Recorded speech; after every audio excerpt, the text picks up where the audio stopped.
Assalamualaikum warahmatullahi wabarakatuh. Hadirin yang kami hormati, teman-teman semua, selamat datang, selamat bergabung kembali di program yang diselenggarakan oleh Masjid At-Thohir, Los Angeles. Kali ini kita akan menyimak materi yang akan disampaikan online bersama Ustazah Syafura Agustina, yang kita kenal dengan nama panggilan Bu Dedeh Agustina. Untuk pembukaan acara, kita akan mulai dengan pembacaan Al-Quran Surat Al-Baqarah ayat 220 sampai 223 oleh teman kita Mbak Tri Indah. Mbak Tri, kami persilahkan. Jazakallahu Mbak Kiki. Assalamualaikum warahmatullahi wabarakatuh. Rabbi shrah li sadri wa yassir li amri wahlul 'uqdatam min lisani yafqahu qawli. Insyaallah saya akan bertilawah surat Al-Baqarah ayat 220 sampai 223. A'udzu billahi minasy syaithanir rajim. Bismillahirrahmanirrahim. Fid dunya wal akhirah wa yas'alunaka 'anil yatama qul islahul lahum khair wa in tukhalituhum fa ikhwanukum wallahu ya'lamul mufsida minal muslih walau sya'allahu la'a'natakum innallaha azizun hakim wala tankihul musyrikati hatta yu'min wala amatum mu'minatun khairum min musyrikatin walau a'jabatkum wala tunkihul musyrikina hatta yu'minu wala abdun mu'minun khairum min musyrikin walau a'jabakum ulaika yad'una ilan nar wallahu yad'u ilal jannati wal maghfirati bi'idnih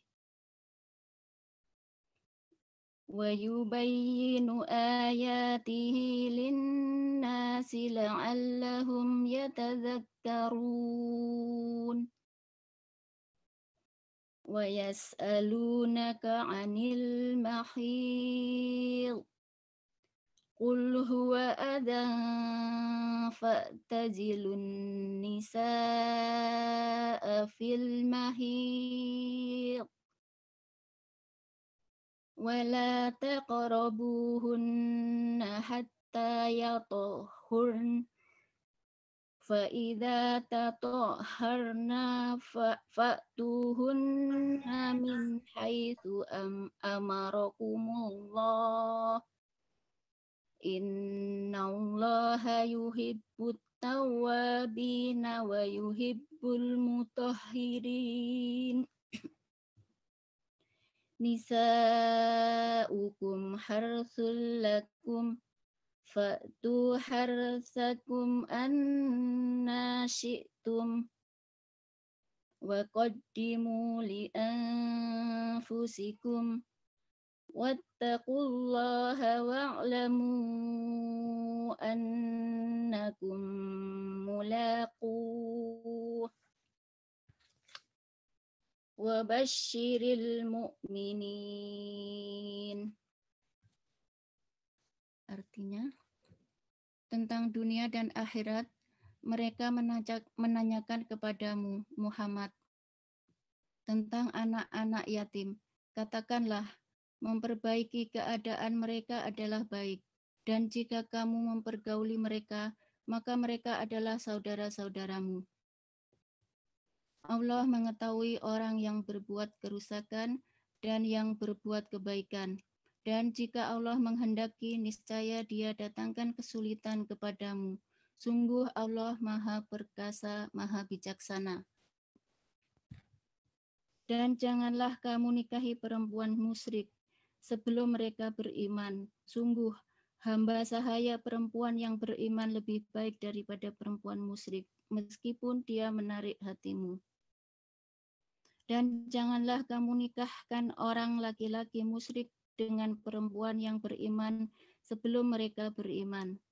Sungguh hamba sahaya laki-laki yang beriman lebih baik daripada laki-laki musyrik, meskipun dia menarik hatimu. Mereka mengajak ke neraka, sedangkan Allah mengajak ke surga dan ampunan dengan izinnya. Allah menerangkan ayat-ayatnya kepada manusia agar mereka mengambil pelajaran. Dan mereka menanyakan kepadamu, Muhammad, tentang haid. Katakanlah, itu adalah sesuatu yang kotor. Karena itu jauhilah istri pada waktu haid, dan jangan kamu dekati mereka sebelum mereka suci. Apabila mereka telah suci, campurilah mereka sesuai dengan ketentuan yang diperintahkan Allah kepadamu. Sungguh Allah menyukai orang yang taubat dan menyukai orang yang menyucikan diri. Istri-istrimu adalah ladang bagimu, maka datangilah ladang-ladangmu itu kapan saja dengan cara yang kamu sukai, dan utamakanlah yang baik untuk dirimu. Bertakwalah kepada Allah dan ketahuilah bahwa kamu kelak akan menemuinya, dan sampaikanlah kabar gembira kepada orang yang beriman. Insya Allah. Hanya itu Mbak Kiki, mohon maaf atas segala kekurangan. Saya kembalikan ke moderator Mbak Kiki. Jazakallah khairan. Jazakallah khairan Mbak Tri Indah, Masya Allah, atas bacaan Al-Quran Al-Baqarah ayat 220 sampai 223. Baik, apakah Ibu Dede Agustina sudah hadir? Assalamualaikum warahmatullahi wabarakatuh, Ibu Dede. Waalaikumsalam warahmatullahi wabarakatuh. Apa kabar Ibu Dede? Alhamdulillah baik. Alhamdulillah. Terima kasih atas kehadirannya. Perkenalkan saya Kiki. Dan untuk hadirin semua, bagi yang belum mengenal Ibu Dede, beliau adalah Ustazah Indonesia yang tinggal di Maryland, Amerika. Pendidikan beliau dari Fakultas Syariah Universitas Al-Azhar Kairo. Dan aktivitas beliau adalah konsultan fikih dan keluarga di Rifku, Jakarta. Dan pengisi acara kajian di berbagai kantor di Jakarta.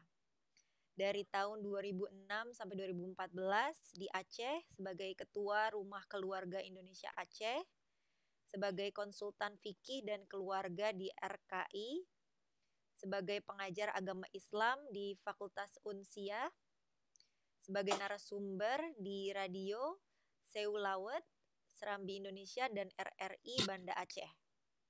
Dan dari tahun 2016 hingga sekarang, beliau adalah pengajar di beberapa komunitas di Amerika, juga konsultan fikih dan keluarga di Imam Center.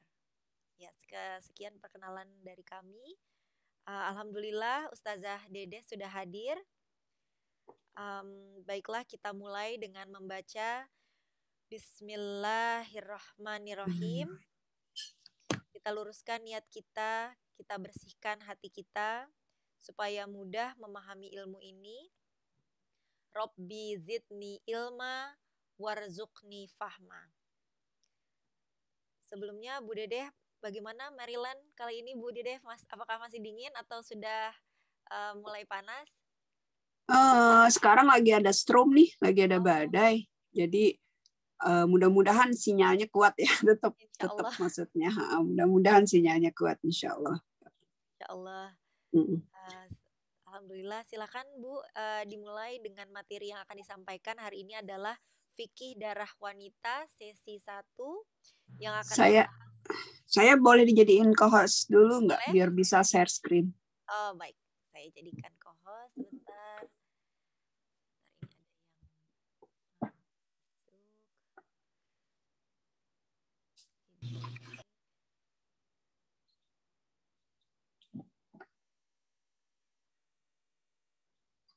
Ya, baik Bu, apakah sudah masuk co-hostnya? Oke, bisa ya. Ya.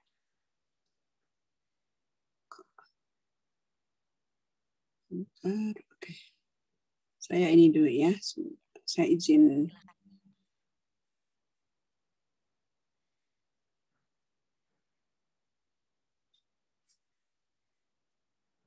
Ya, untuk hadirin sekalian, jika ada pertanyaan bisa disampaikan melalui chat atau bertanya langsung nanti setelah paparan Ibu Dedeh. Ustazah Dedeh silakan. Sudah maghrib ya. Sudah. Sampai jam berapa ini saya ya? Ini berapa menit paparannya? Paparannya di jadwal ini kita sampai sampai sebentar saya. Ibu Dini, apa boleh dibantu jawab, Bu? Kira-kira sampai jam berapa? Pemaparannya aja ya, pemaparannya aja. Iya. Pemaparannya sampai jam 7 jam. 1 jam sampai dengan jam 7. Jam 7. Oke. Berarti jam sampai iya. Oke, Harus sholat dulu. Iya. Oh, jam 7 itu sebelum sholat atau? Enggak, maksudnya ketika lagi memaparkan saya nggak di break sholat kan? Bu Dede harus ini enggak sekarang jam berapa ya? Sekarang jam 9 Oh, misalnya. sekarang saya di sini baru sholat Isya, jadi nggak apa-apa, nanti saya akhirkan aja sholat Isya. Iya, apa? Di sini baru sah. Oke. Ya, baiklah, bismillahirrahmanirrahim. Assalamualaikum warahmatullahi wabarakatuh. Alhamdulillahirabbil alamin, wassalatu wassalamu ala rasulil karim wa ala alihi washabbi ajmain, amma ba'du. Rabbi shrahli sadri wa yassirli amri wahlul 'uqdatam min lisani yafqahu qawli.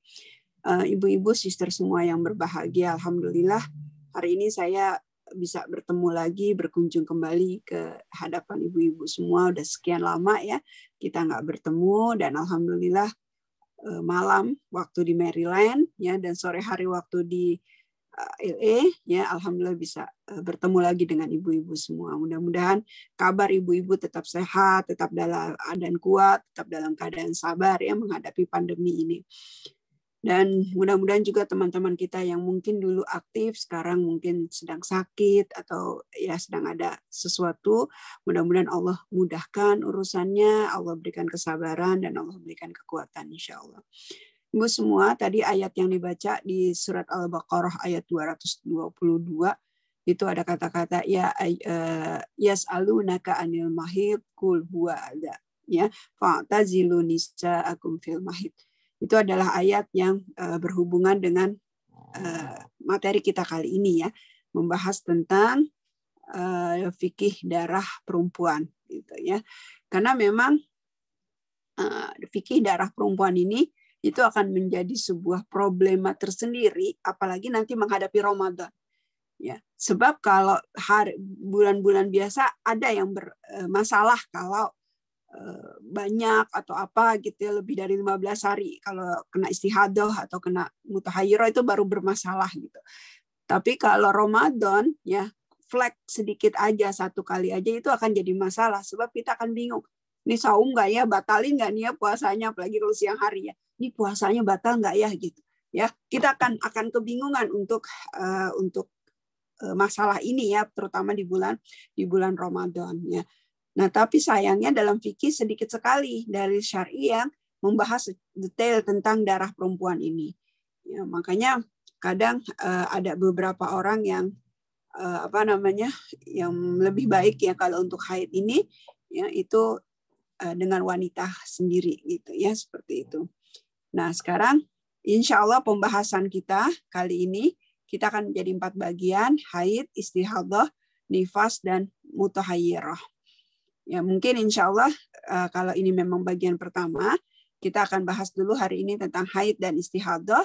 Insya Allah pekan depan ya, kita akan bahas, atau pertemuan berikutnya kita akan bahas tentang nifas dan mutahayyirah. Ya, insya Allah bismillah. Ya, ini. Nah, untuk haid, ya saya mulai biasanya dari definisinya dulu ya. Apa sih yang disebut dengan haid gitu. Dan ya sebelumnya saya mau disclaimer dulu nih ya. Saya mohon maaf sekali kalau dalam pembahasan saya nanti itu ada terkeluar atau terucap kata-kata yang mungkin menurut kebiasaan kita orang Indonesia itu tidak sopan. Saya mohon maaf. Tapi karena yang saya sedang sampaikan ini adalah tentang haid, maka saya sulit sekali mencari padanan kata yang sopan. Ya, semoga mudah-mudahan ibu-ibu memakluminya. Ya, kalau ada bahasa-bahasa saya yang mungkin menurut ibu-ibu tidak sopan, saya mohon maaf dan boleh langsung ditegur. Dan kalau ibu tahu bahasa sopannya apa, boleh langsung dikasih tahu agar mungkin nanti jadi pelajaran saya buat kedepannya, insya Allah ya. Oke, sekarang kita bahas tentang definisinya dulu ya, definisi daripada haid. Oke, haid adalah darah yang keluar dari vagina wanita dalam keadaan sehat. Nah, di sini ada underline-nya, saya headline-nya itu adalah darah, kemudian yang kedua vagina, yang ketiga wanita, dan yang keempat sehat. Ini yang akan saya headline-kan gitu ya, seperti itu. Yang pertama darah. Jadi yang keluar, kalau yang disebut haid itu yang keluar tuh harus darah, bukan warna kuning, bukan warna apa-apa, tapi memang harus warna darah. Ya, warna darah itu bisa coklat, bisa hitam, seperti itu. Ya, jadi yang pertama kali keluarnya, pertama ini untuk yang pertama ya, bukan yang akhir. Nanti saya bahas tuh di warna haid ya. Jadi untuk yang pertama itu harus darah keluar. Jadi kalau kayak keputihan atau apa, atau kuning atau apa, itu bukan darah. Jadi harus darah. Kemudian yang keluar dari vagina wanita. Yang keluarnya dari vagina wanita. Ya, dari vagina. Kenapa? Karena ada darah yang keluar mungkin dari dubur atau dari kubul. Kalau dari dubur, contohnya mungkin kita punya masalah di usus 12 jari. Ya, kalau kita punya masalah di usus 12 jari, biasanya kalau habis pup, ya itu kadang 10 menit kemudian atau ya pokoknya setelah selesai kita keluar dari kamar mandi, itu ada menetes darah. Ya, menetes darah dari ini. Ya, kadang ada yang ketika ada masalah di usus 12 jari itu ya, di kolon kita itu kadang ada masalah langsung, maksudnya pupnya itu berbalut darah ada, tapi ada juga kadang ya keluarnya itu karena gesekan nih, apa ya, seperti halnya kayak varises gitu ya. Varises misalnya, varises atau ambeien ya, varises sama ambeien beda sebenarnya ya. Nah, itu juga kadang keluar darah, dan keluar darahnya itu ya kadang setelah kita selesai itu baru ada darah kayak menetes gitu, darah segar, sehingga kalau kita nanti ke kamar mandi lagi terus kita lihat pakaian dalam kita, underwear kita lihat loh, kok ini ada warna darah gitu. Nah, tapi ini bukan haid, sebab ini keluarnya bukan dari vagina. Ya. Kalau keluarnya bukan dari vagina, maka dia tidak tidak disebut haid. Atau dari depan, ya, dari depan. Kalau orang-orang tertentu yang punya penyakit radang kencing ya, kayak apa ya istilahnya tuh, jadi kayak dia sering anyang-anyangan gitu, terus keluar pipisnya kayak sedikit-sedikit gitu, itu ada beberapa yang berdarah. Ya, karena bagian depan itu, di bagian kubul itu, bagian depan itu ya, karena dekat banget dengan vagina ya, maksudnya tempat kalau di pakaian dalam kita kelihatan itu banyak yang nyangka itu dia haid, padahal itu bukan haid, itu darah dari depan gitu. Jadi yang disebut haid itu darahnya harus dari vagina, ya darahnya harus dari vagina, ya bukan dari yang mana-mana. Kenapa? Kenapa Bu? Ada yang enggak, kalian ada yang ngajak bicara. Oke. Nah, kemudian selanjutnya adalah wanita. Nah, jadi yang haid itu adalah wanita. Mungkin ibu-ibu ada yang mengikuti berita Indonesia, ada salah seorang tentara, dua orang ya adik kakak, dua orang tentara yang menderita penyakitnya namanya hipostadia,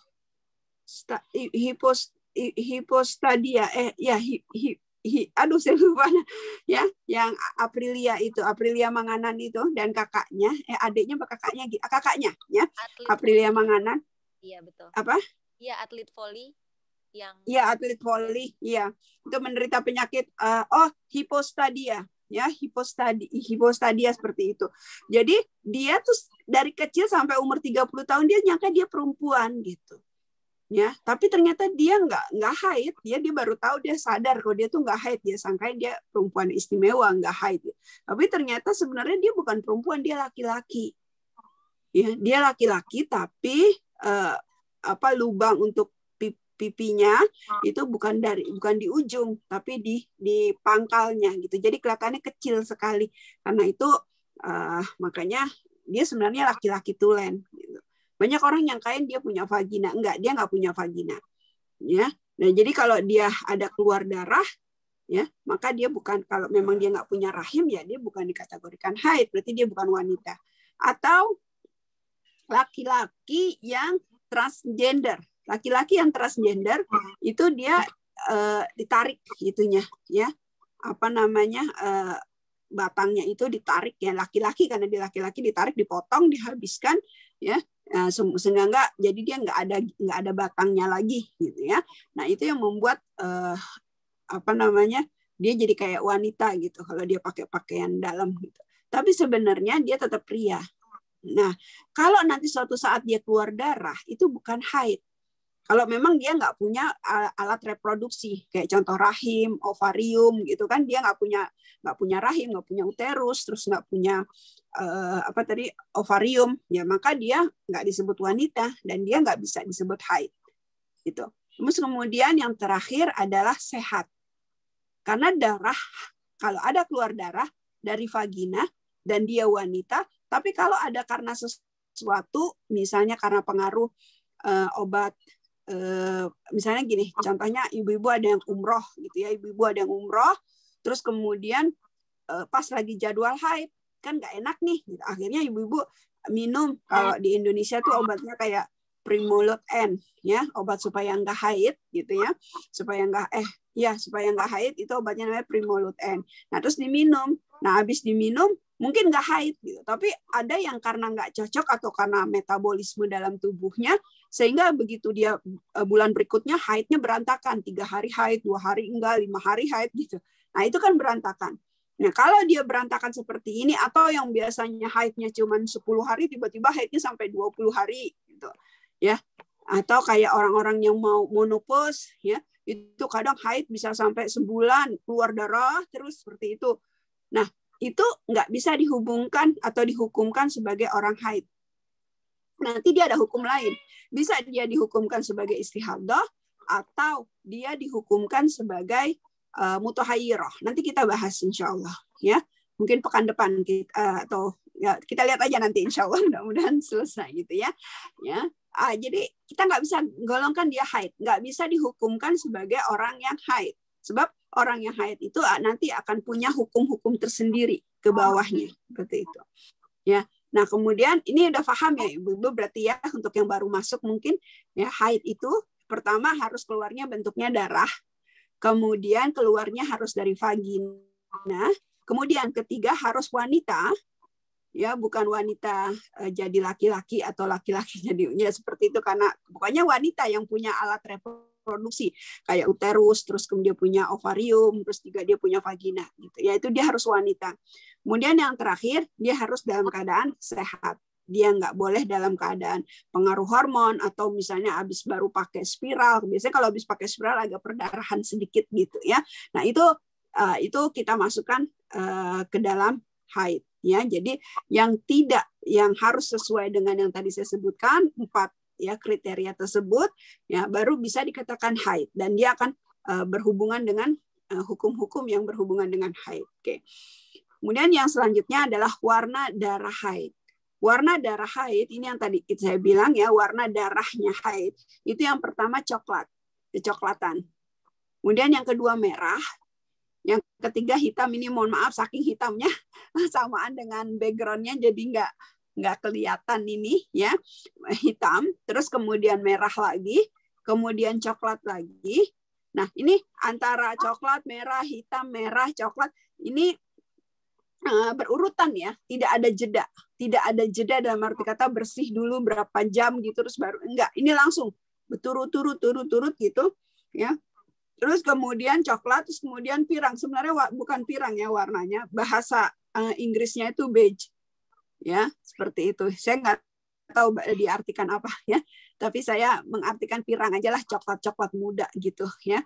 Terus kemudian lanjut kuning. Nah, antara beige ke kuning, ya, antara beige ke kuning itu juga nggak ada jarak. Sebab kalau ada jarak, kuningnya ini bukan haid lagi, tapi sudah diartikan keputihan. Dan ini harus sholat.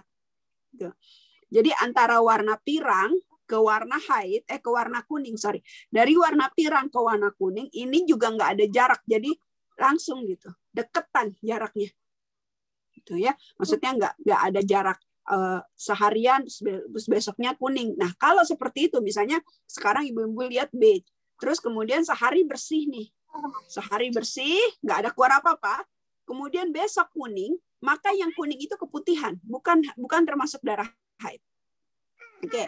Nah warna darah haid ini berdasarkan dalil dari Aisyah radhiyallahu an bahwasanya yang disebut darah haid itu ya coklat, merah, terus kemudian pirang dan kuning. Ya, jadi kalau masih ngelihat warna kuning itu belum boleh mandi. Nah, tapi ini susunannya saya yang buat gitu ya, karena biasanya kebiasaan saya seperti ini. Wallahu alam, mungkin ada ibu-ibu yang punya kebiasaan lain, silahkan gitu ya, karena ini kan setiap wanita tuh beda-beda kebiasaannya. Gitu. Ya, ada ibu-ibu yang dari awal sampai akhir coklat aja nggak pernah merah. Gitu. Tapi kalau saya seperti ini, coklat, merah, hitam, merah, coklat, pirang, terus kuning. Gitu. Jadi kata Asma, ya bukan Asma binti Abu Bakar ya, ada sahabiat namanya Asma juga, itu bertanya kepada Rasulullah SAW, ya Rasulullah, kapan aku boleh mandi haid? Lalu Rasulullah bilang, dicek dulu. Ya, kalau keluarnya itu seperti masuknya, ya maka kamu sudah boleh mandi. Nah, wanita itu Asma ini bingung, apaan maksudnya? Keluarnya itu sama dengan masuknya gitu. Dia nanya lagi, akhirnya Rasulullah malu untuk menjawab. Kemudian Rasulullah mempersilakan Aisyah radhiyallahu an, istri Rasulullah itu untuk menjawabnya. Lalu Aisyah bilang, ya dicek itu kamu masukkan kayak cotton, ya mungkin kalau kayak kita di sini kayak, tapi jangan tisu ya, karena kalau toilet paper yang TV itu yang di kamar mandi itu ya itu bisa bahaya nanti kesedot gitu. Tapi ya kita misalnya ini nian kita ya, ini labina minora, ini labina minora. Biasanya kan labina minora itu kelihatan nggak ya ibu-ibu ya di gambar ya? Tangan saya kelihatan nggak? Nggak ya? Terlalu kelihatan. Iya, nggak tahu. Mungkin karena ada layarnya Bu, jadi gitu ya. Kalau begini kelihatan? Enggak ya? Ya, misalnya ini ya, ini labina minora. Labina minora itu kalau di bawah itu di bagian kubul itu kayak kiping gitu. Itu buat kita pipi. Ya, kayak ini namanya labina. Bahasa kedokterannya labina minora. Nah, ini labina minora. Nah, ini apa? Tadi saya lagi ngomong apa ya? Mau ngeceknya gimana? Jadi kita ambil kayak tisu gitu, ya. Kita iniin aja di sini, kita giniin gitu. Kita sapu gitu, ya. Kalau masih ada kuning, walau cuma segaris atau seperti benang, itu belum boleh sholat, belum boleh mandi. Nah, itu kalau untuk yang belum nikah. Tapi kalau yang udah nikah, boleh masukin agak ke dalam, ya mungkin kita pakai sesuatu lah ya, yang kalau tisu takut apalagi tisu TV ya, itu bisa nanti bahaya gitu ya, sesuatu yang inilah kita lihat ya, agak masukin ke dalam kalau yang udah nikah ya. Nah kalau nggak ada apa-apa di dalam vagina kita ini, dalam vagina kalau nggak ada apa-apa, benar-benar bersih, nah itu udah boleh mandi seperti itu. Tapi kalau masih ada kuning tuh belum boleh mandi gitu. Ya, terus juga kemudian selanjutnya umur awal haid itu 9 tahun. Jadi kalau ada anak ya, 9 tahunnya ini 9 tahun Hijriah ya, bukan 9 tahun Masehi. Karena biasanya Hijriah dengan Masehi itu beda berapa bulan gitu. Ya. Jadi 9 rata-rata ini berdasarkan ulama. Tapi kalau memang suatu saat nanti dengan keadaan teknologi kayak sekarang kan, anak-anak sekarang ya 9 tahun tuh udah banyak. Kalau zaman dulu kita haid itu 13, 14 gitu. Zaman sekarang ini 9 tahun tuh udah banyak sekali yang haid. Nah, ini jadi umur awal haid itu 9 tahun ya. So, kalau di bawah 9 tahun ya mungkin kita bisa periksakan ke dokter apakah ini haid atau bukan gitu ya. Nah, kenapa? Karena pada masa dahulu ketika Imam Syafi'i itu ada di Hadramaut, Yaman, di Yaman Hadramaut, ada seorang yang berumur 21 tahun udah jadi nenek. Ya, jadi dia 9 tahun haid, terus langsung dinikahkan karena udah haid kan, langsung dinikahkan. Nah, kemudian anaknya dia nanti umur 9, dia langsung melahirkan gitu ya. Anaknya dia ya umur 9 tahun, ya 9 tahun lewat dikit, itu kemudian dia nikahkan lagi, sehingga ketika dia berumur 21 tahun dia udah jadi nenek. Ya, ini di Hadramaut Yaman pada masa Imam Syafi'i waktu itu ada di Yaman. Ya, ini ada di bukunya Imam Syafi'i. Kemudian jarak suci antara haid ya itu minimal 10 hari. Maksudnya gini, misalnya ibu-ibu selesai haid tanggal 10, maka kalau tanggal 20 ibu-ibu keluar flek lagi, keluar darah lagi, itu udah disebut haid. Tapi kalau tanggal 17 atau tanggal 16-nya keluar flek, itu istihadah. Jadi tetap aja sholat gitu. Ya, tetap aja sholat. Nah, jadi di sini jarak sucinya ini minimal 10 hari. Ini yang paling minimal. Ini Imam Syafi'i. Kalau imam-imam lain ya jaraknya itu 1 bulan atau 3 minggu seperti itu. Tapi kalau untuk Imam Syafi'i itu 10 hari minimal. Ya, minimal 10 hari. Jadi ada orang yang haidnya 2 bulan sekali itu normal, maksudnya ya udah nggak apa-apa gitu. Tapi kalau dia baru tanggal 20 selesai, tanggal 10 selesai, kemudian tanggal 15 dia udah haid lagi nggak? Itu bukan haid, itu dihukumkan istihadah. Jadi kalau dia nanti tanggal 20 keluar flek, keluar darah, baru disebut haid gitu. Nah, ada sesuatu keadaan gitu ya, seorang wanita nih biasanya sih kalau udah umur 30 tahun ya, tapi sekarang kayaknya mungkin udah 25 tahunan juga mau Allahu alam suka keluar gitu. Jadi gini, misalnya dia haid tanggal 15 ya. Tanggal 13-nya itu dia keluar setetes aja darah. Kayak semacam flek gitu ya, di underwear-nya tuh ada flek gitu ya. Nah, ini di pakaian dalamnya itu ada flek. Nah, tapi fleknya cuma keluar zuhur aja, siang aja sekali gitu, zuhur gitu. Pokoknya lagi waktu sholat 1 kali, entah maghrib doang, entah zuhur doang gitu. Habis itu nggak keluar lagi, terus bersih. Setelah hari ketiga atau hari keduanya, ya, maksudnya 2 hari kosong gitu ya, atau 1 hari setengah kosong, baru deh keluar darah, terus gitu. Ya, selama 7 hari atau selama 10 hari atau selama berapa terserah gitu. Ya. Tapi ini yang keluar yang pertama ini cuman flek, habis gitu nggak keluar tuh 1,5 hari. Ya, nggak keluar selama 1,5 hari. Maka yang ini nih, yang Yang flek ini itu bukan haid. Jadi tetap aja sholat. Ini istihadah. Ya, kalau kedokteran, ya kalau di kedokteran, saya pernah memberikan ini di kedokteran. Kebetulan di samping saya itu dokter ginekolog,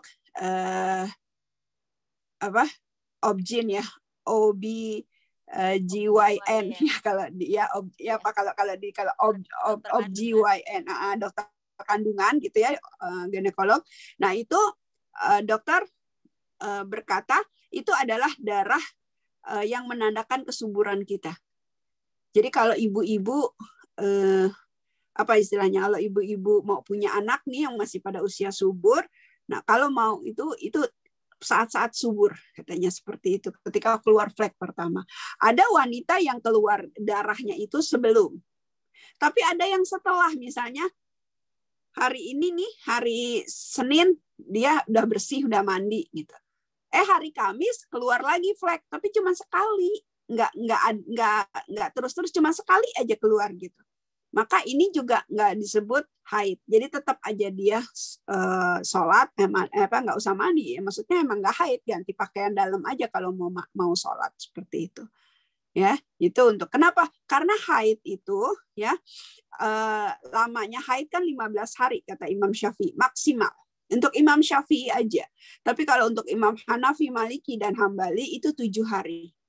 Tapi Imam Syafi'i dulu juga dia berpendapat ketika dia tinggal di Yaman itu 7 hari. Tapi ketika dia pindah ke Mesir, ternyata banyak wanita-wanita Mesir yang haidnya sampai 15 hari. Karena itu dalam buku Al-Um, buku Imam Syafi'i yang dibaharui fatwa-fatwa beliau yang Qaul Jadid kalau bahasa fikihnya ya, Qaul Jadid ya, fatwa yang terbaru ya, terbarunya tapi udah dulu juga gitu ya. Ya, jadi Imam Syafi'i itu punya 2, ada Qaul Qadim, ada Qaul Jadid. Ya, ini kadang suka berbeda. Nah, kalau di Qaul Qadim, Imam Syafi'i berfatwa haidnya wanita itu maksimal 7 hari. Lebih dari 7 hari itu istihadah. Tapi di Qaul Jadid, ketika beliau pindah ke Mesir, ternyata ya beliau menemukan di Mesir banyak sekali wanita yang haidnya sampai 15 hari. Akhirnya dia berpendapat bahwasanya lama haid itu 15 hari. Tetapi imam yang lain tidak. Imam yang lain tetap berpendapat 7 hari. Itu. Ya, kemudian masa paling shortnya, paling minimalnya haid yang disebut haid itu adalah sehari semalam, 24 jam. Jadi kalau cuman kayak tadi, cuman flek zuhur aja, ya, atau asar aja, habis itu nggak keluar lagi. Ya, nggak keluar lagi, maghrib nggak keluar, isya nggak keluar, subuh nggak keluar, zuhur nggak keluar gitu. Itu bukan haid. Itu bukan haid. Ya, jadi kalau haid itu dia 1 hari 24 jam itu, tapi dia harus berturut-turut. Nah, siapa wanita yang haidnya cuma 1 hari 1 malam? Fatimah Az-Zahra. Fatimah Az-Zahra itu disebut wanita suci, ya. Kenapa? Karena dia haidnya cuma sehari semalam dan nifasnya ketika lagi melahirkan aja. Jadi begitu keluar anak, ya keluar Hasan Hussein keluar, nah habis itu berdarah, habis gitu udah nggak nifas lagi. Itu beliau masya Allah dapat khusus ya, wanita khusus ya kalau untuk Fatimah Az-Zahra yang disebut seperti itu. Ya, jadi minimalnya itu adalah sehari semalam. Jadi kalau cuma setetes aja terus habis itu nggak ada lagi, itu bukan haid. Oke. Nah, usia menopause itu tidak tentu. Jadi kita nggak bisa bilang, oh menopause harus 65, harus 55, nggak tentu. Ada orang yang masih 30 tahun tapi rahimnya sudah diangkat karena suatu hal, misalnya ada kanker atau ada apa, ya dia kan udah menopause. Kalau rahim diangkat udah menopause gitu. Jadi usia menopause itu nggak tentu. Ya, terserah kepada metabolisme daripada wanita masing-masing, ya. Nah, sekarang saya katakan tadi ya, kenapa disebut haid tadi? Karena akan ada hukum-hukum yang berkaitan dengan haid. Ya, akan ada hukum-hukum yang berkaitan dengan haid. Yang pertama, wanita haid itu haram sholat. Jadi orang haid nggak boleh sholat, haram, dosa kalau dia tetap sholat. Ya. Nah, kemudian selanjutnya haram saum, nggak boleh puasa. Nah, ini gimana kalau ini terjadi di Ramadan? Oke. Kalau misalnya kita misalnya ya lagi maghrib ya, pas maghrib gitu ya, pas maghrib mau sholat maghrib ya udah berbuka nih, mau sholat maghrib, pas kita ke kamar mandi ngelihat ada darah, emang udah waktunya haid sih sebenarnya, ada darah di pakaian dalam kita gitu, maka puasa kita yang 1 hari itu tadi sah-sah, tapi lebih bagus kita mengkodoknya untuk jaga-jaga kalau haid kita itu keluar sebelum maghrib. Kan sebab kita kan makan dulu, ya kan, berbuka puasa dulu gitu ya. Habis itu baru wudhu. Nah, takutnya jaga-jaga itu keluar sebelum maghrib, makanya kita untuk hari itu bagusnya dikodok. Dianggap haid lah gitu, seperti itu. Bagusnya seperti itu. Pahalanya insya Allah dapat. Bukan saumnya sah, tapi pahalanya dapat insya Allah gitu. Ya, tapi untuk puasanya jumhur ulama mengatakan lebih bagus untuk dikodok yang saumnya tadi. Oke. Terus kemudian untuk saum lagi nih, karena ini berhubungan akan dekat dengan Ramadan ya, untuk orang yang haid. Misalnya kita kalau kita haid, nanti istihadah saya bahas di tempat lain. Ya, kalau kita haid ya, terus kemudian maghrib udah bersih gitu ya, maghrib kita udah bersih, isya bersih. Nah kemudian, pas subuh ya, besok subuh coba lihat gitu, kalau memang subuh bersih saya mau puasa, itu udah niat tuh ya, kita udah niat ya, sudah niat kalau kita ingin puasa besok, kalau dengan syarat kalau emang udah akhirnya kemudian kita udah niat tadi bahwasanya kita besok mau puasa, tapi ternyata kita bangunnya kesiangan, kita bangunnya udah subuh misalnya, kita bangunnya udah azan subuh udah gitu, udah azan subuh. Ini gimana? Kita belum sempat mandi, belum sempat ya, nggak sahur, boro-boro sahur ya orang ini kan. Maka kita boleh mandi, habis mandi udah langsung puasa. Ya berarti nggak sahur iyalah gitu ya. Tapi kita boleh mandi, sholat subuh, teruskan puasanya. Karena dari malamnya kita udah niat. Jadi kalau ibu-ibu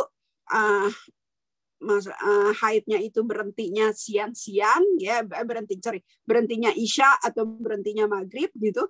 Nah besok nih biar bisa sholat gimana? Niat aja, niat nggak apa-apa, niat. Terus kita ya kalau bisa bangun sahur ya, kemudian setelah itu mandi ya, kalau memang subuh nggak ada ya udah lanjutkan puasanya.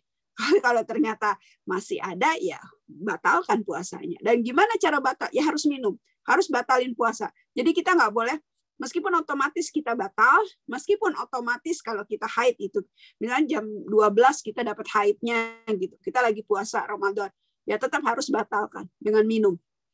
Meskipun secara fikih dia udah batal karena dia haid gitu. Tapi karena ada keberkahan dalam iftar, dalam berbuka puasa, maka tetap kita harus batalkan dengan minum.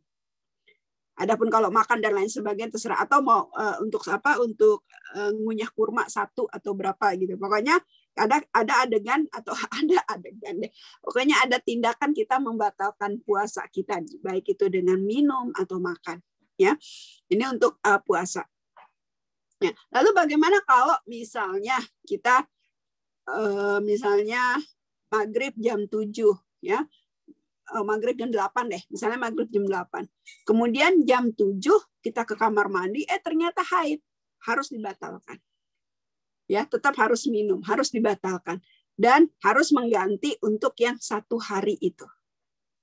Ya, tapi kan ini udah sayang banget, tinggal sejam lagi, ya nggak apa-apa, insya Allah pahalanya dapat, gitu, pahalanya dapat insya Allah, tapi tetap harus dibatalkan, gitu ya. Kemudian orang haid itu haram tawaf. Orang haid itu haram tawaf. Jadi nggak boleh tawaf. Misalnya ada ibu-ibu suka, saya waktu umroh tuh ya, ada ibu-ibu kayak saking dia pingin tawafnya, kan kita kadang haid itu harinya sih masih hari haid gitu ya, harinya masih hari haid, cuman nggak keluar. Jadi misalnya dia lihat habis bangun tidur nih nggak ada haid, udah cepet-cepet mandi, langsung dia tawaf, ya, langsung dia tawaf. Terus kemudian zuhur, pas dia ke kamar mandi mau sholat zuhur, ternyata ada lagi haid gitu. Sebenarnya ya memang tawafnya dia gimana tadi ya, karena banyak ustadz bilang ya kan dia tadi udah mandi berarti tawafnya boleh gitu. Ya, tapi kalau kita wanita, kita yang tahu wanita, itu sebenarnya dia masih dalam keadaan haid. Kenapa? Sebab zuhur dia masih keluar lagi, subuh dia keluar, tapi habis subuh itu kan kadang nggak keluar tuh. Kan kadang kalau udah di akhir-akhir haid kita kadang keluar tuh sehari cuma berapa kali aja gitu kan ya. Yang biasanya pembalut itu gantinya sampai 6-7 kali, tapi kalau udah di akhir-akhir seharian tuh nggak ganti pembalut gitu, karena apa? Kosong, nggak ada gitu. Tapi nanti kadang ada sedikit-sedikit lah seperti itu. Itu sebenarnya masih haid dan itu nggak boleh untuk tawaf. Gitu. Itu sebenarnya nggak boleh untuk tawaf. Ya. Kemudian, tapi kalau untuk sa'i boleh, ya, karena yang nggak boleh itu tawaf, sebab tawaf itu seperti sholat. Kemudian yang selanjutnya wajib mengqadha puasa, tidak untuk mengqadha sholat. Ya, jadi orang yang haid itu dia harus mengqadha puasa. Ya, puasanya nanti dia qadha setelah selesai haidnya, ya, selesai Ramadannya, ya.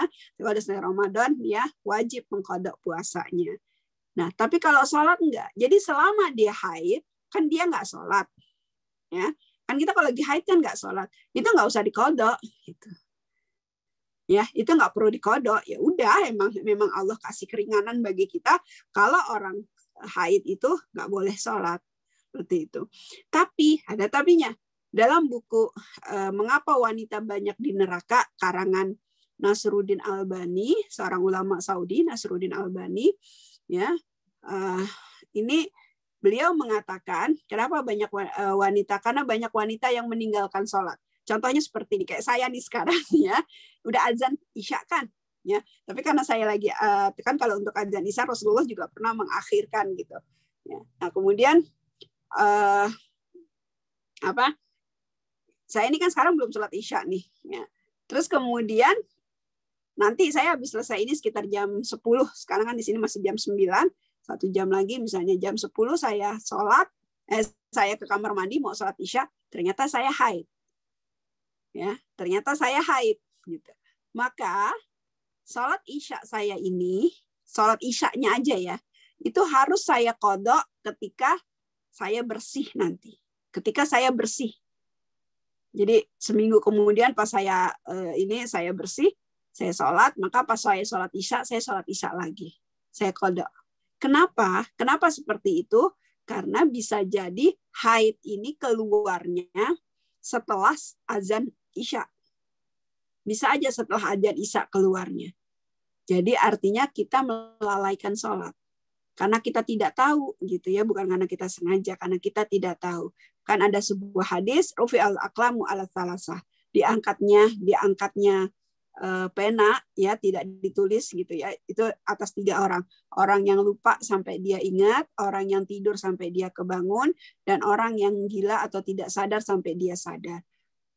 Nah, kalau kejadian seperti ini oleh Syekh Nasruddin Albani, ulama Saudi, itu beliau mengatakan ya ini harus diqadha. Ini harus diqadha. Kenapa? Sebabnya karena bisa jadi darah itu keluarnya ya setelah sholat isya, setelah adzan isya. Jadi seharusnya bukan setelah sholat, setelah adzan isya. Jadi seharusnya dia sebenarnya masih bisa sholat gitu. Nah, begitu juga kalau ibu-ibu. Kenapa? Jadi kalau misalnya di kodonya hanya sholat isya itu aja atau sholat isyanya aja, sholat isyanya aja. Oke. Enggak kan ya? Oh, oke. Iya, oke. Ya, nanti aja ya pertanyaannya ya, pada dicatat ya. Oke. Jadi wajib mengqadha sholatnya ini gitu.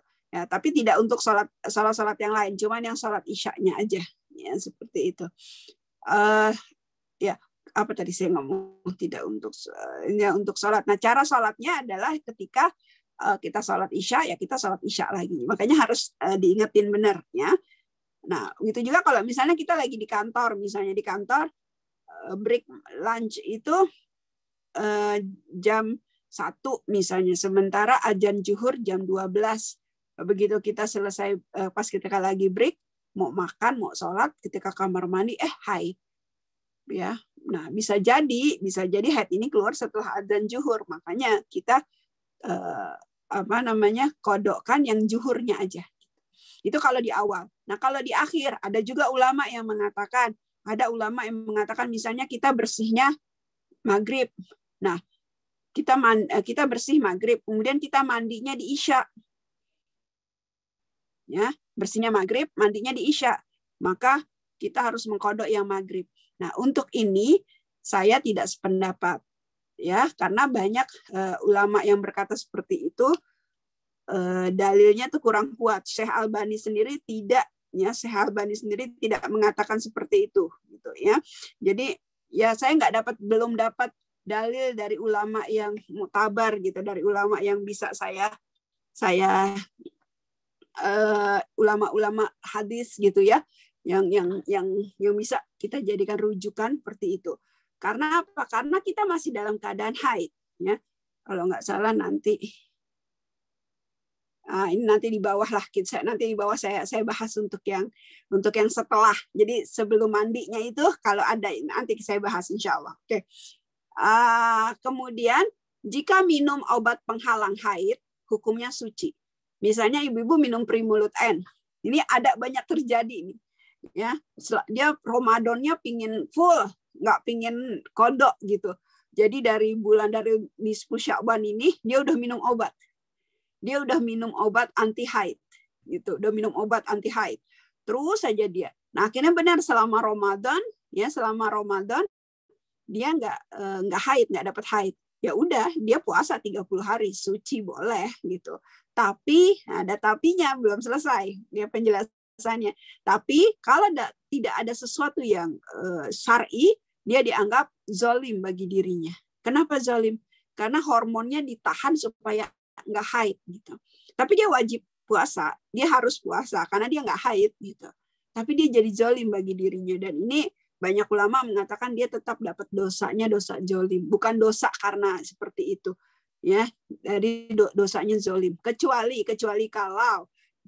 kalau Ramadan dia memang bisa, tapi kalau selain Ramadan dia nggak bisa qadha. Kenapa? Karena mungkin kegiatan dia atau apa. Kalau Ramadan dia kan libur gitu ya kerjanya. Tapi kalau nggak Ramadan itu dia nggak bisa ganti kodoknya. Misal seperti itu, ada kejadian kayak gitu.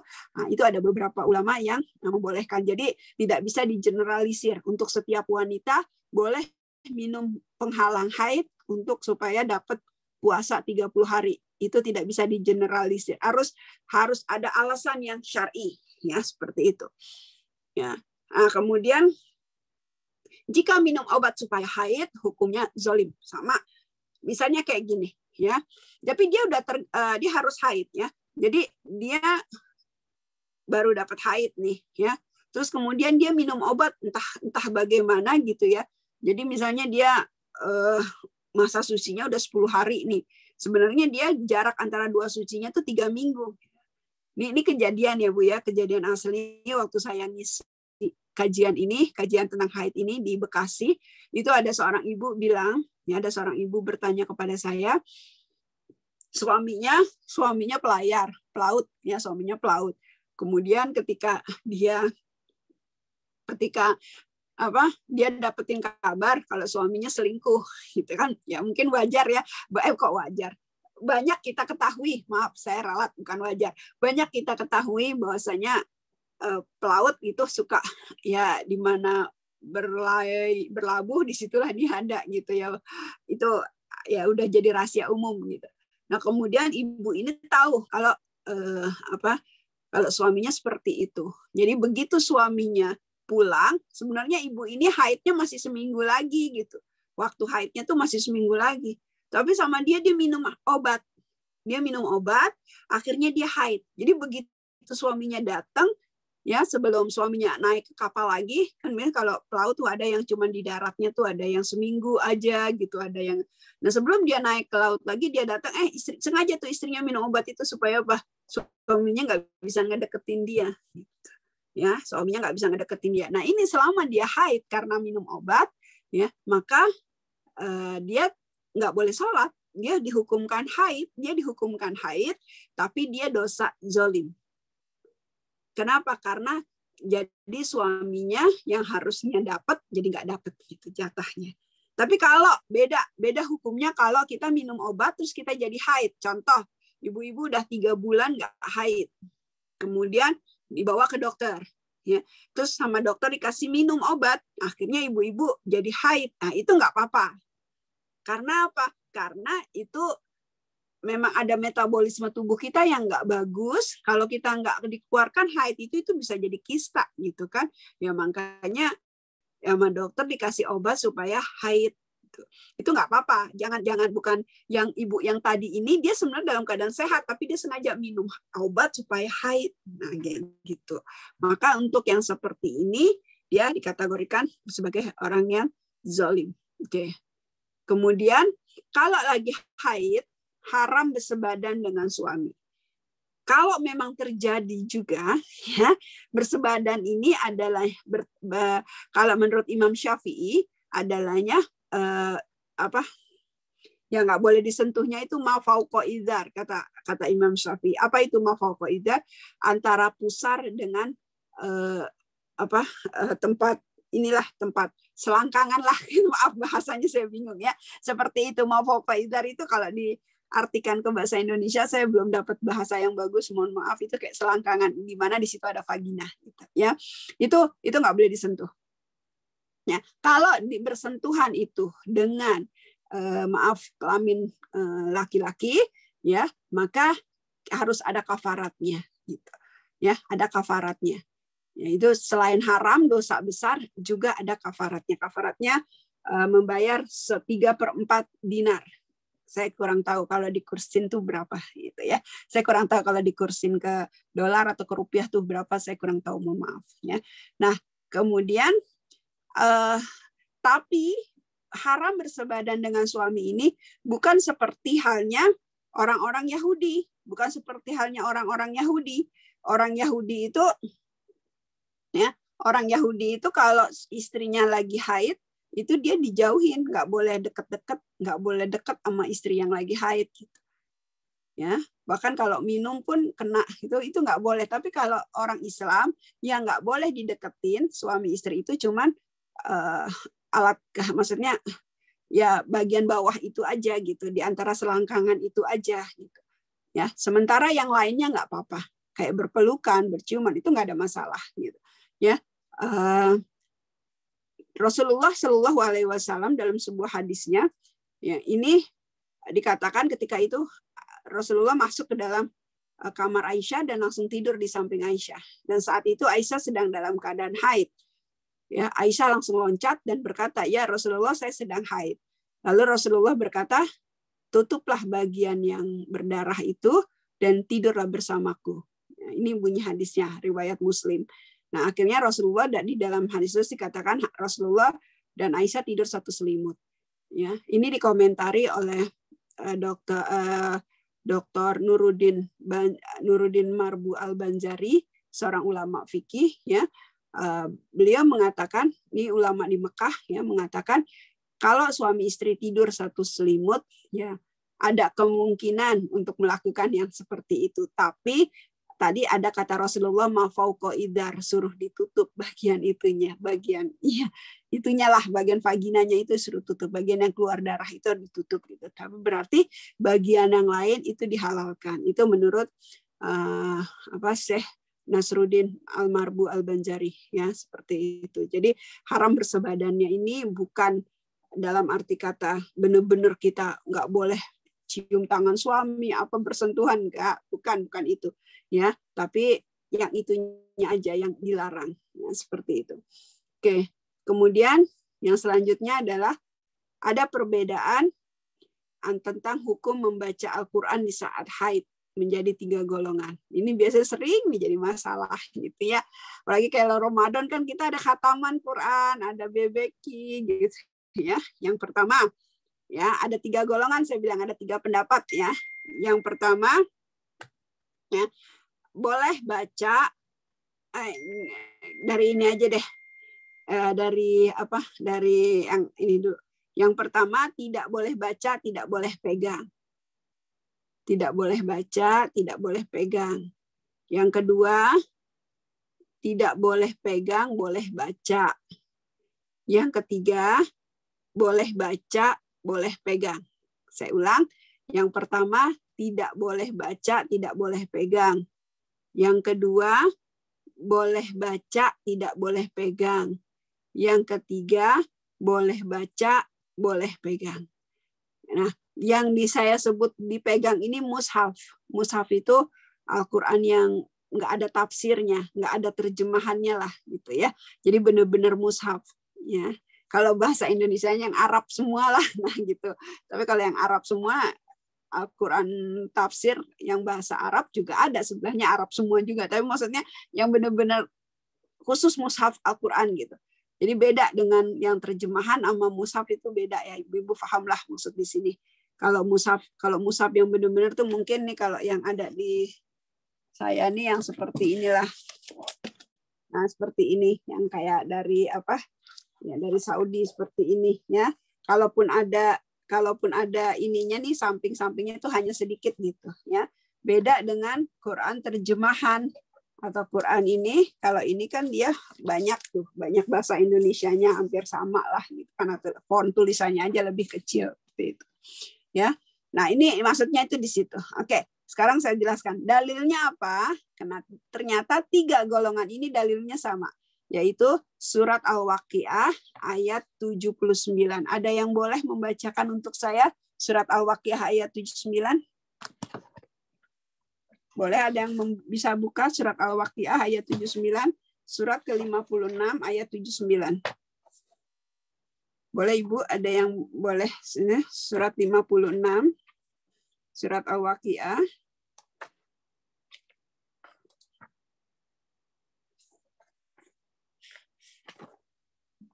Silakan dari ibu-ibu peserta atau boleh. Ada yang ini saya minta ini baca artinya aja, nggak usah baca Qur'annya. Ayat 79. Atau ibu-ibu yang lain biar enak bisa ngebuka. boleh, kebetulan saya nggak ada Quran bahasa Indonesia. Atau boleh minta tolong Mbak Tri Indah untuk baca artinya. Saya sebentar, ini Arabnya aja Mbak. Artinya Arabnya lain ya. Oke. Oke deh, kalau gitu nggak apa-apa, saya kebetulan ada di depan saya.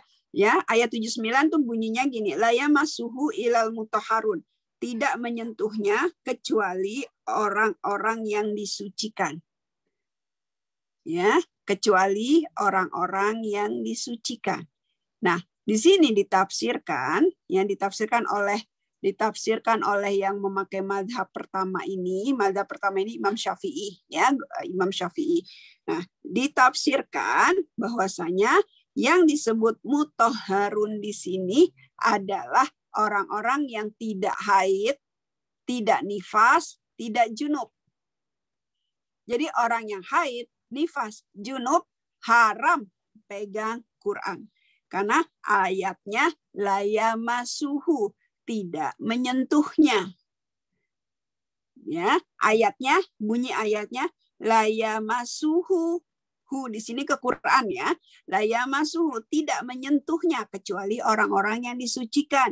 Nah, untuk Imam Syafi'i menafsirkan masuhu di sini, orang mutahharun di sini adalah orang yang tidak haid, tidak nifas, dan tidak junub. Jadi orang yang nifas, junub, dan haid haram hukumnya menyentuh Al-Quran atau menyentuh mushaf. Oke, kemudian ya, menyentuh saja tidak boleh, apalagi membacanya. Karena ada sebuah hadis ini dalil dari Imam Syafi'i ya. Ini masih Imam Syafi'i ya. Pertama itu Imam Syafi'i mengatakan ketika Rasulullah Shallallahu Alaihi Wasallam dapat turun ayat, kemudian Rasulullah membacakan dan Rasulullah berkata, ini tidak untuk orang haid dan untuk orang yang junub. Gitu. Jadi dari 2 dalil tersebut, maka Imam Syafi'i mengatakan wanita yang haid itu dilarang baca dan menyentuh Al-Quran. Haram hukumnya. Ya, nggak boleh. Jadi nggak boleh. Lalu bagaimana kalau kita untuk yang udah hafal Quran gitu gimana? Ya, kalau dia hafal Quran kan dia ya udah dia bicara aja. Ya, tidak ngucap di ini tapi dalam hati. Tapi dalam hati. Bahkan untuk bukan tilawah namanya. Kok saya lupa. Tasmi gitu, seperti tasmi, seperti dia murojaah ya, seperti dia lagi dia murojaah ya. Kan kalau orang murojaah kan misalnya gini, misalnya contoh ya, alif lam mim ra kitabun unzila ilaika fala yakun fi sadrika harajum min. Itu kan saya lagi membaca surat Al-A'raf itu ya, maksudnya baca hafalan gitu. Nah, itu kan murojaah. Nah, pada saat saya murojaah itu, kalau untuk yang pendapat pertama itu nggak boleh. Nggak boleh, benar-benar nggak boleh. Tapi kalau dalam hati boleh. Ya, jadi saya murojaahnya dalam hati seperti itu. Ya, ini untuk pendapat yang pertama. Ya, kemudian untuk yang pendapat pertama itu ada 2 cabang lagi. Ya, jadi di Imam Syafi'i itu ada 2 cabang lagi gitu. Yang pertama tadi kan nggak boleh baca, nggak boleh pegang. Kan, mutahharun ini adalah orang-orang yang nggak haid, nggak nifas dan nggak junub. Nah, tapi dalam pendapat Imam Syafi'i ini ada pendapat lagi bahwasanya bukan hanya itu, orang yang nggak berwudu pun nggak boleh megang mushaf gitu. Orang yang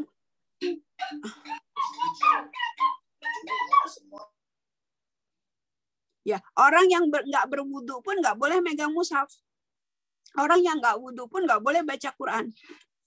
Makanya banyak orang-orang mungkin kalau di Indonesia ya, aduh saya nggak ada wudu, jadi nggak baca Quran dan nggak megang mushaf.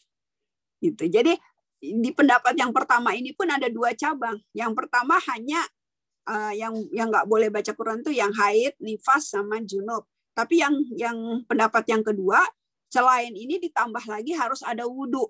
Gitu. Harus ada wudu. Itu untuk pendapat yang pertama ya, mazhab Imam Syafi'i. Kemudian yang kedua, pendapat yang kedua adalah boleh baca, nggak boleh pegang. Boleh baca, nggak boleh pegang. Dalilnya sama. Al-Waqiah ayat 79. Saya mohon ibu-ibu menghafalkan ini. Ya, kenapa? Karena nanti kalau ibu-ibu, jadi ibu-ibu tahu kenapa ibu-ibu mengambil pendapat ini, gitu ya, seperti itu. Yang kedua adalah boleh baca, nggak boleh pegang. Dalilnya sama, la yamassuhu ilal mutahharun, tidak menyentuhnya kecuali orang yang suci. Kalau pendapat yang kedua itu pendapat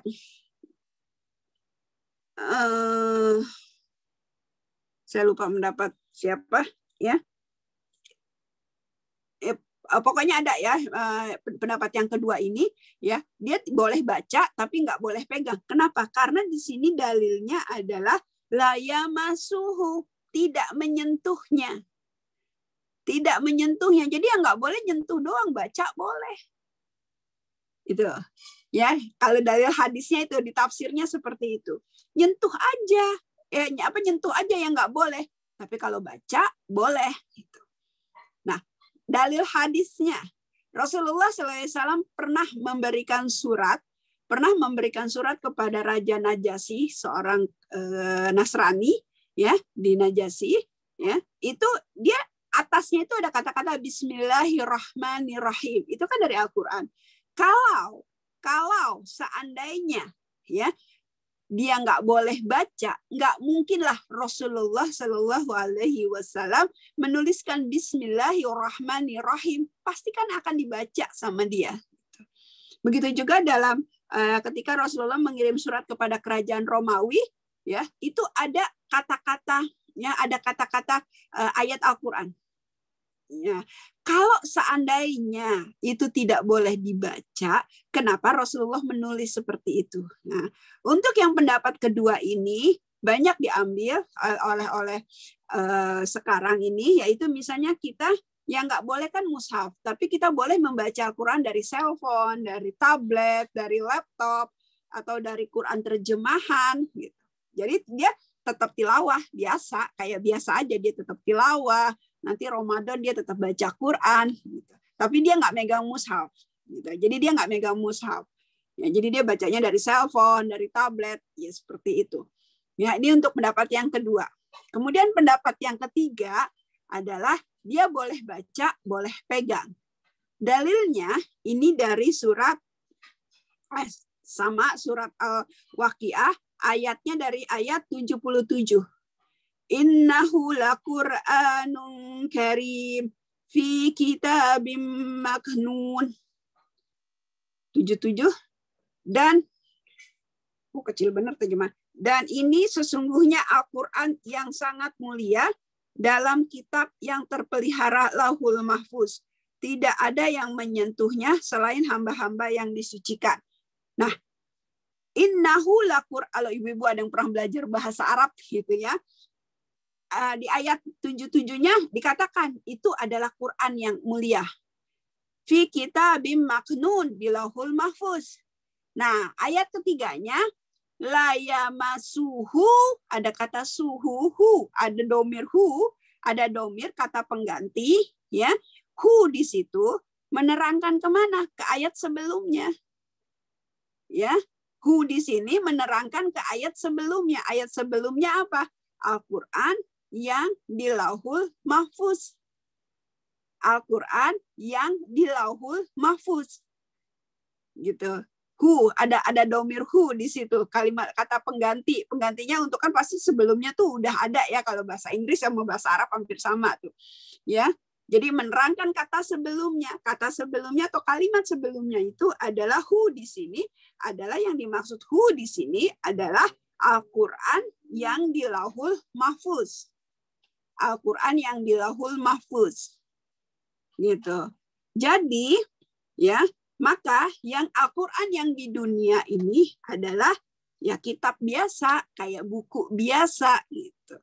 Jadi boleh disentuh. Nah, karena dia boleh disentuh, ya dia boleh juga dibaca.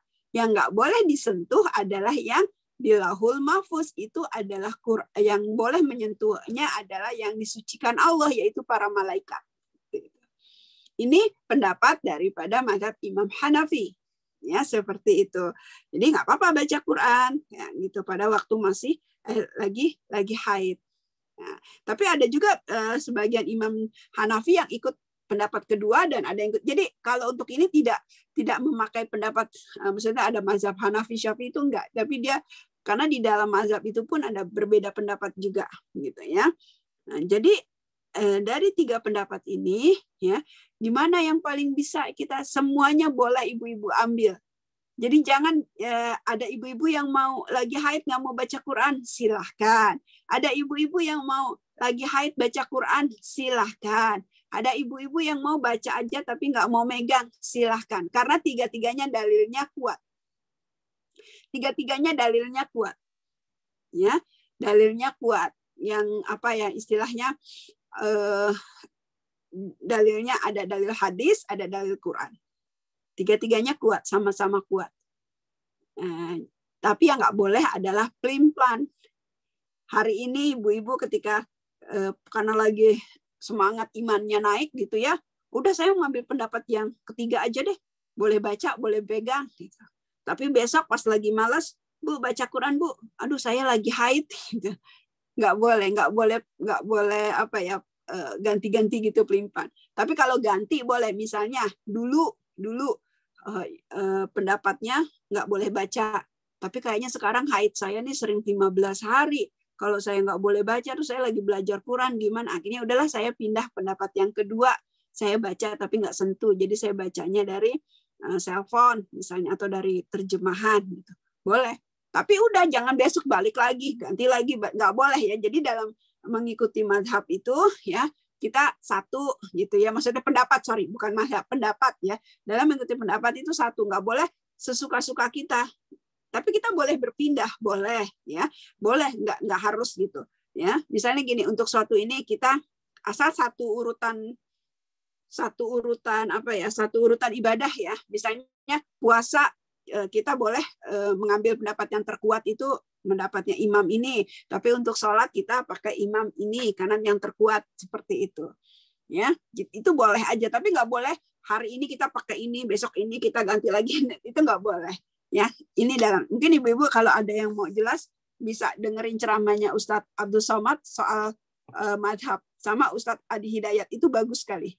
Ini kalau versi bahasa Indonesianya biar gampang ya.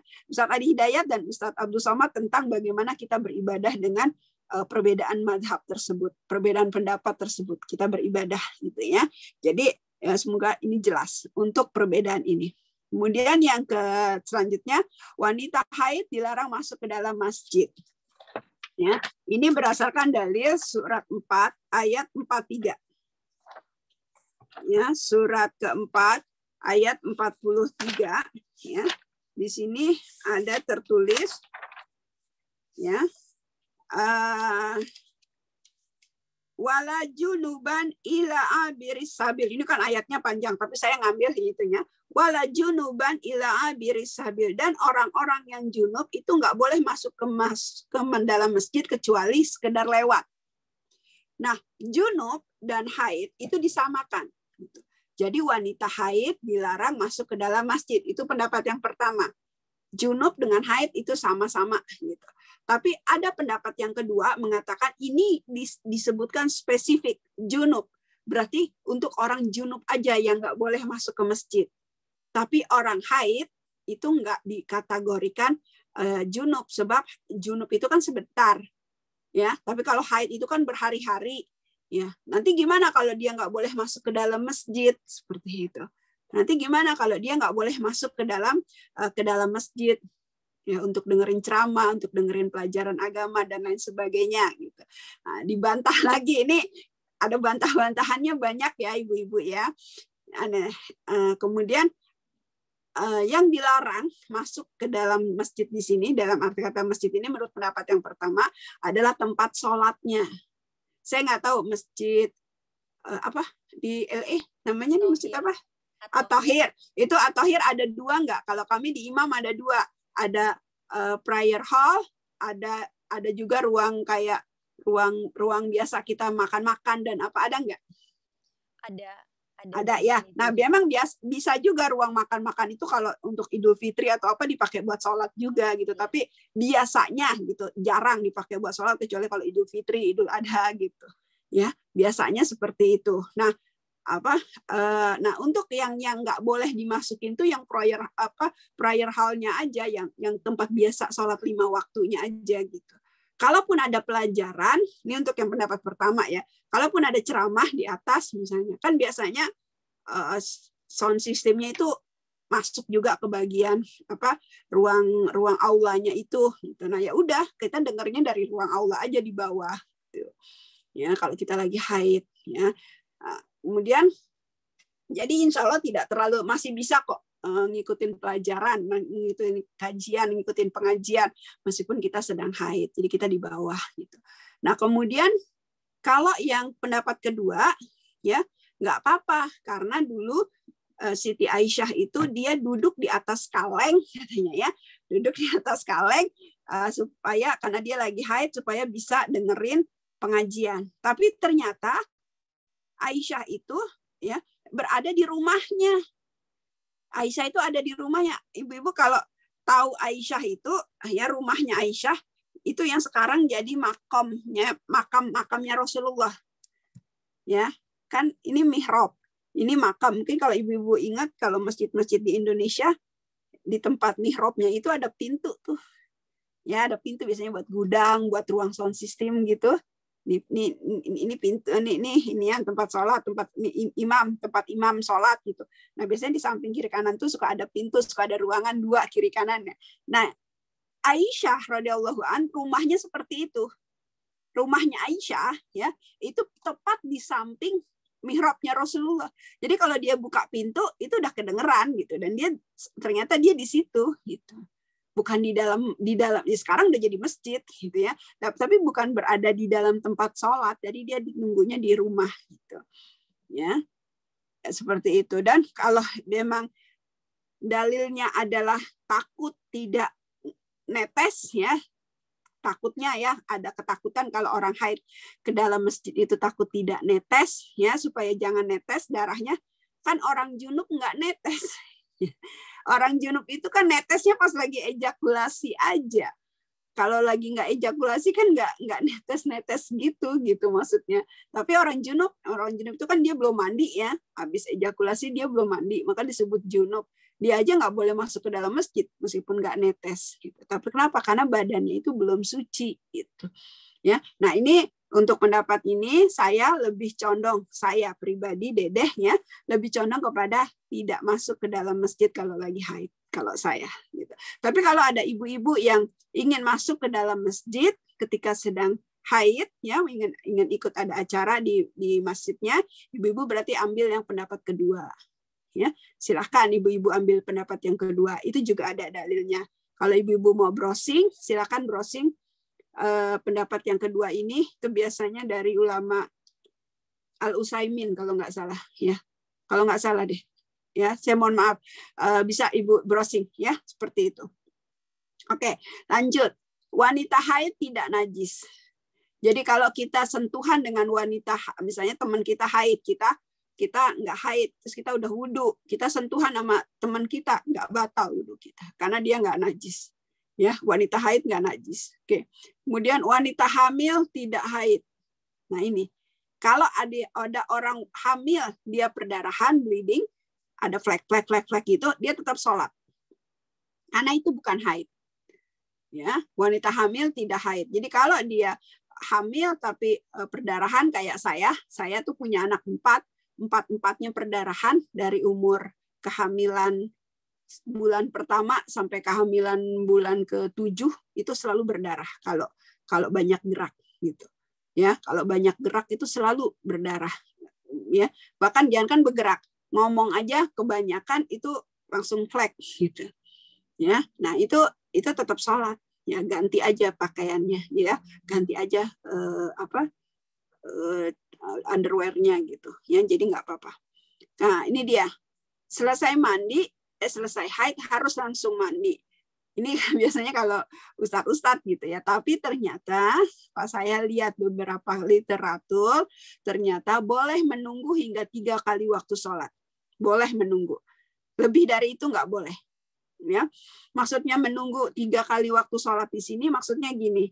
Misalnya ibu-ibu bersih zuhur, ya. Ibu-ibu bisa nunggu asar, maghrib. Maka isya harus sholat. Ya. Maka isya harus sudah sholat. Ya. Tapi kalau untuk yang tertentu, ya untuk yang tertentu, ya misalnya kayak untuk tertentu, untuk ada ustadz yang ngomong, pokoknya kalau bersihnya zuhur ya zuhur harus langsung mandi, sholat gitu. Ini bagi wanita, ada beberapa wanita yang berat karena bisa aja zuhur dia nggak ngelihat darah, karena biasanya kalau udah mau akhir, udah mau habis ya, mau ngelihat darah, lagi zuhur memang nggak kelihatan darah di pembalutnya, tapi nanti asar kadang bisa keluar lagi gitu. Atau kadang maghrib nanti keluar lagi, asar nggak keluar, tapi maghrib keluar gitu. Makanya boleh menunggu sampai 3 kali waktu sholat. Ini juga pendapat daripada Imam Nuruddin Almarbu Al-Banjari. Boleh nunggu 3 kali waktu sholat. Sebab apa? Untuk memastikan kalau dia itu benar-benar bersih haidnya. Ya, benar-benar udah bisa mandi haidnya gitu. Nah, di sini misal kayak tadi dia zuhur udah bersih, asar dia masih untuk ngeyakinin, dia tunggu sampai asar. Nah, akhirnya dia sholat maghribnya dia mandi nih, dia sholat gitu. Nah, ada ulama yang berpendapat ya asarnya ditarik ke maghrib gitu. Ditarik, dikodok di maghrib, bukan dijamak ya, ditarik, memang bahasanya dijamak, padahal bukan itu maksudnya dikodok gitu ya. Jadi dia habis sholat maghrib terus dia sholat asar seperti itu, atau di asar dulu baru maghrib, di maghrib ya sholatnya seperti itu ya. Nah ini tidak gitu. Saya berpendapat kepada yang tidak, mohon maaf, karena saya melihat di beberapa literatur saya tidak menemukan itu ya. Saya tidak menemukan itu kecuali di ulama-ulama yang sekarang, yang kontemporer sekarang lah gitu. Saya tidak mendapatkan cantolannya atau istimbat hukumnya yang kuat. Jadi saya untuk sementara ini saya mengambil tidak. Karena itu masih dalam fase masa haid. Kenapa fase masa haid? Sebab ya Karena kita dibolehkan menunggu 3 kali waktu sholat. Dari hadisnya apa? Hadis yang tadi Asma tadi bertanya kepada Rasulullah. Kata Rasulullah, tunggu sampai benar-benar masuknya itu sama dengan keluarnya gitu. Ya, artinya benar-benar ditunggu karena bisa jadi ketika kita zuhur bersih, bisa jadi itu sebenarnya baru bersih dari warna coklat, tapi sebenarnya masih ada kuning-kuning, tapi kita kadang nggak memperhatikan kan, karena kadang cuma segaris doang. Karena Rasulullah bilang walau segaris belum boleh mandi gitu. Ya, jadi artinya ya bagusnya tunggu sampai 3 kali waktu sholat. Ini untuk ibu-ibu yang memang biasanya tuh kadang suka keluar lagi gitu ya, seperti itu ya. Saya rasa cukup tuh kan, baru satu, baru haid aja. Insya Allah nanti istihadah saya akan lanjutkan pertemuan berikutnya. Saya kembalikan kepada moderator, mohon maaf.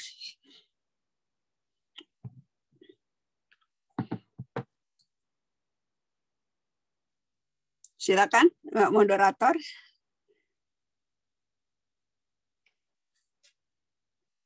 Mbak Kiki.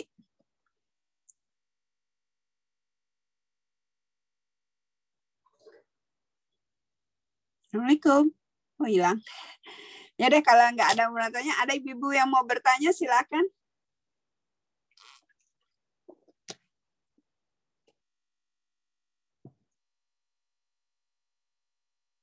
Halo, Assalamualaikum.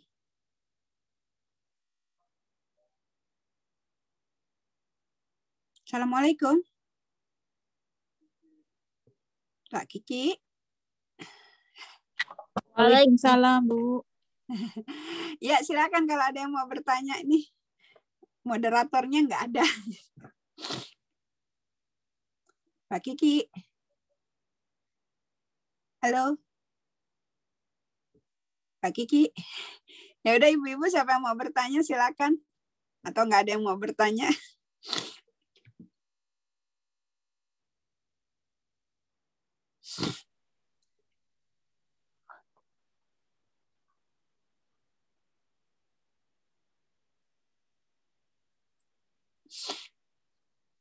Halo ibu-ibu. Assalamualaikum. Boleh tanya? Iya silakan Ibu. Misalnya dari pagi sampai sore saya kerja, tapi saya tahu kan, berarti masih dapat, jadi saya nggak sholat kan. Nah, maksudnya udah tinggal sedikit lah, tinggal garis. Nah pas pulang setelah maghrib mandi gitu. Halo, Ibu putus-putus Ibu, maaf. Ibu maaf putus-putus, saya tidak mendengar jelas, maaf.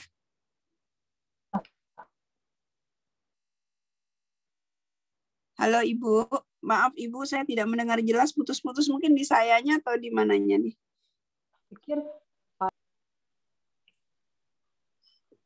Mbak Kiki boleh dibantu? Saya nggak jelas Mbak Kiki di sini.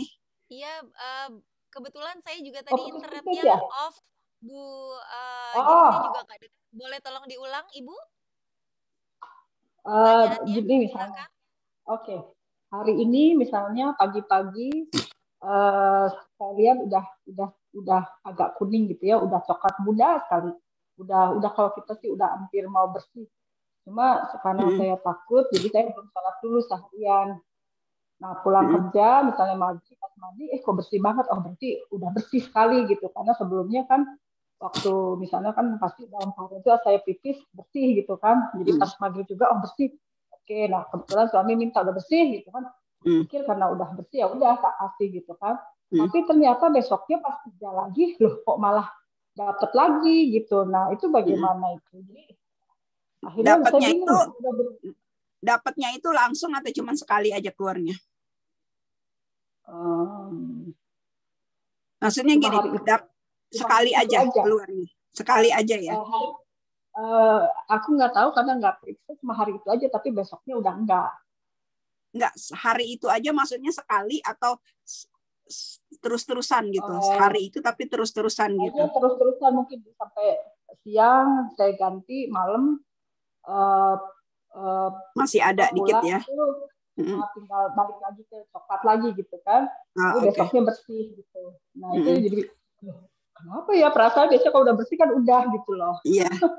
Ya, itu dia. Nggak apa-apa Ibu, yang berlalu biarlah berlalu. Nah, itu nggak ada dosa, ya, nggak ada masalah. Tapi itu sebenarnya Ibu masih dalam keadaan haid. Itulah yang tadi saya bilang, bagusnya kita tunggu 3 kali waktu sholat gitu. Untuk benar-benar memastikan kita bersih. Gitu. Seperti itu. Untuk benar-benar memastikan kita bersih. Karena kalau mungkin ada ibu-ibu yang ikut kajian di IMSA ya, dengan Ustazah Herlina Amran, udah lama dulu, itu yang disebut dengan darah terpending. Jadi sebenarnya darah itu masih ada di dalam gitu. Nah, begitu ada sesuatu yang masuk gitu ya, kan lagi berhubungan dengan suami, nah akhirnya jadi keluarnya jadi banyak lagi gitu. Tapi nggak apa-apa. Iya, ibu nggak termasuk yang kena kafarat karena ibu udah mandi. Oke.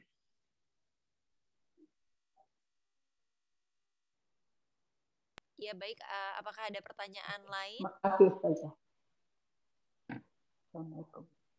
Waalaikumsalam warahmatullahi wabarakatuh. Ada lagi? Ibu-ibu, apa ada pertanyaan lain? Kalau saya ada pertanyaan. Silakan. Iya. Jadi kalau misalnya untuk ada pengganti puasa nih, kita kan biasanya puasanya misalkan di bulan Juni gitu ya, yang pas lagi summer. Terus kemudian digantinya pas winter yang jamnya lebih pendek. Nah, itu bagaimana hukumnya ya? Boleh. Bahkan Aisyah radhiyallahu anha itu pokoknya gini, waktu ganti puasa qada itu adalah setahun itu, dari mulai Syawal sampai ketemu Sya'ban. Aisyah sendiri dalam sebuah hadis sahih itu pernah mengganti puasanya di bulan Sya'ban. Gitu. Jadi nggak ada masalah gitu. Jadi kita sengaja gantinya di bulan winter yang cuma itu nggak apa-apa. Boleh, nggak ada masalah. Nggak ada. Oh nggak boleh, nggak ada masalah apa-apa. Silakan aja. Jadi kalau seandainya nauzubillah min zalik umur kita nggak sampai di winter, ya kan abis Ramadan, terus umur kita nggak sampai ke winter, ternyata kita udah meninggal. Nah, ini gimana caranya kita wasiatkan ke suami, ya. Makanya kalau kita kalah puasa itu kalau bisa suami tahu, biar apa, dibayarkan fidyahnya. Gitu, ya. Sebelum kita dikuburkan atau setelah kita dikuburkan, itu suami membayarkan fidyahnya selama hari yang kita tidak puasa tadi. Gitu. Jadi nggak ada masalah, gitu, boleh. Baik, terima kasih. Baik ibu-ibu, apakah ada lagi? Kami buka lagi pertanyaan.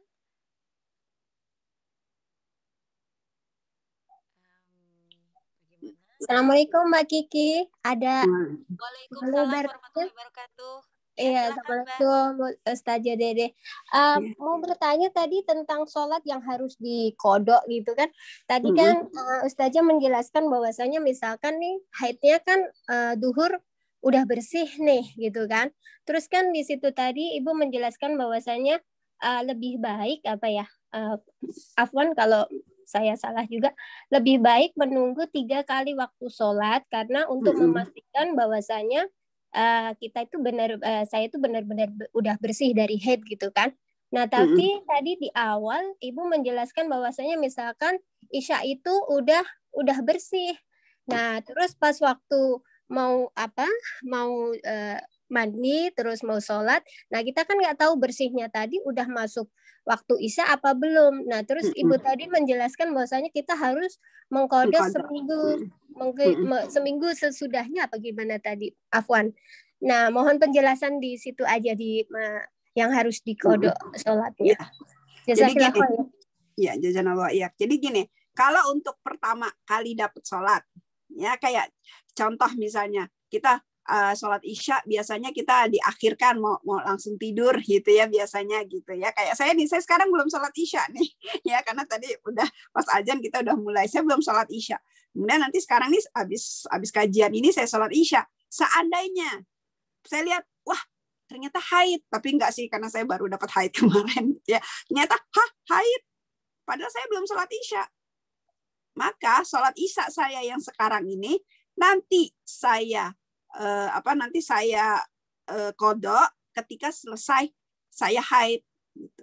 Ya mungkin seminggu lagi, bukannya selama seminggu, maksudnya gini, ya saya kan biasanya haidnya 7 hari gitu. Nanti setelah selesai haid Ya udah, sholat isya ini cuma sekali. Sholat isya ini aja, sholat isya ini satu, sholat isya ini saya kodok nanti pas begitu saya selesai haid, saya udah mandi, saya sholat isya lagi gitu Bu.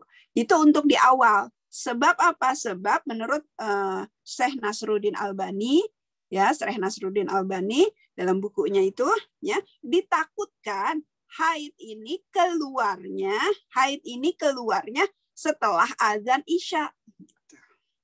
Seperti itu, Bu. Tapi tidak untuk di akhir. Tidak untuk di akhir. Kalau di akhir, ya di akhir itu maksudnya gini. Kita tadi kayak Ibu tadi, zuhur udah bersih. Ya, zuhur bersih. Kemudian dia mandinya di asar. Nah, apakah dia harus mengkodok yang dari zuhurnya ini ke asar? Nggak perlu. Jadi begitu dia habis mandi kan dia sholat asar nih. Apakah dia perlu mengkodok yang zuhur ini ke asar? Nggak perlu. Kenapa? Karena pada saat zuhur dia masih haid. Itu. Jadi Syekh Nasruddin Albani tidak mengatakan seperti itu. Karena yang dari yang pada saat masih zuhur ini dia masih haid. Jadi ya kan dia mandinya di asar gitu. Jadi nggak perlu dikodok. Hanya untuk yang pertama tadi. Pertama ketika dapatnya. Gimana Ibu? Bisa dipahamin nggak? Nanti siapa? Iya.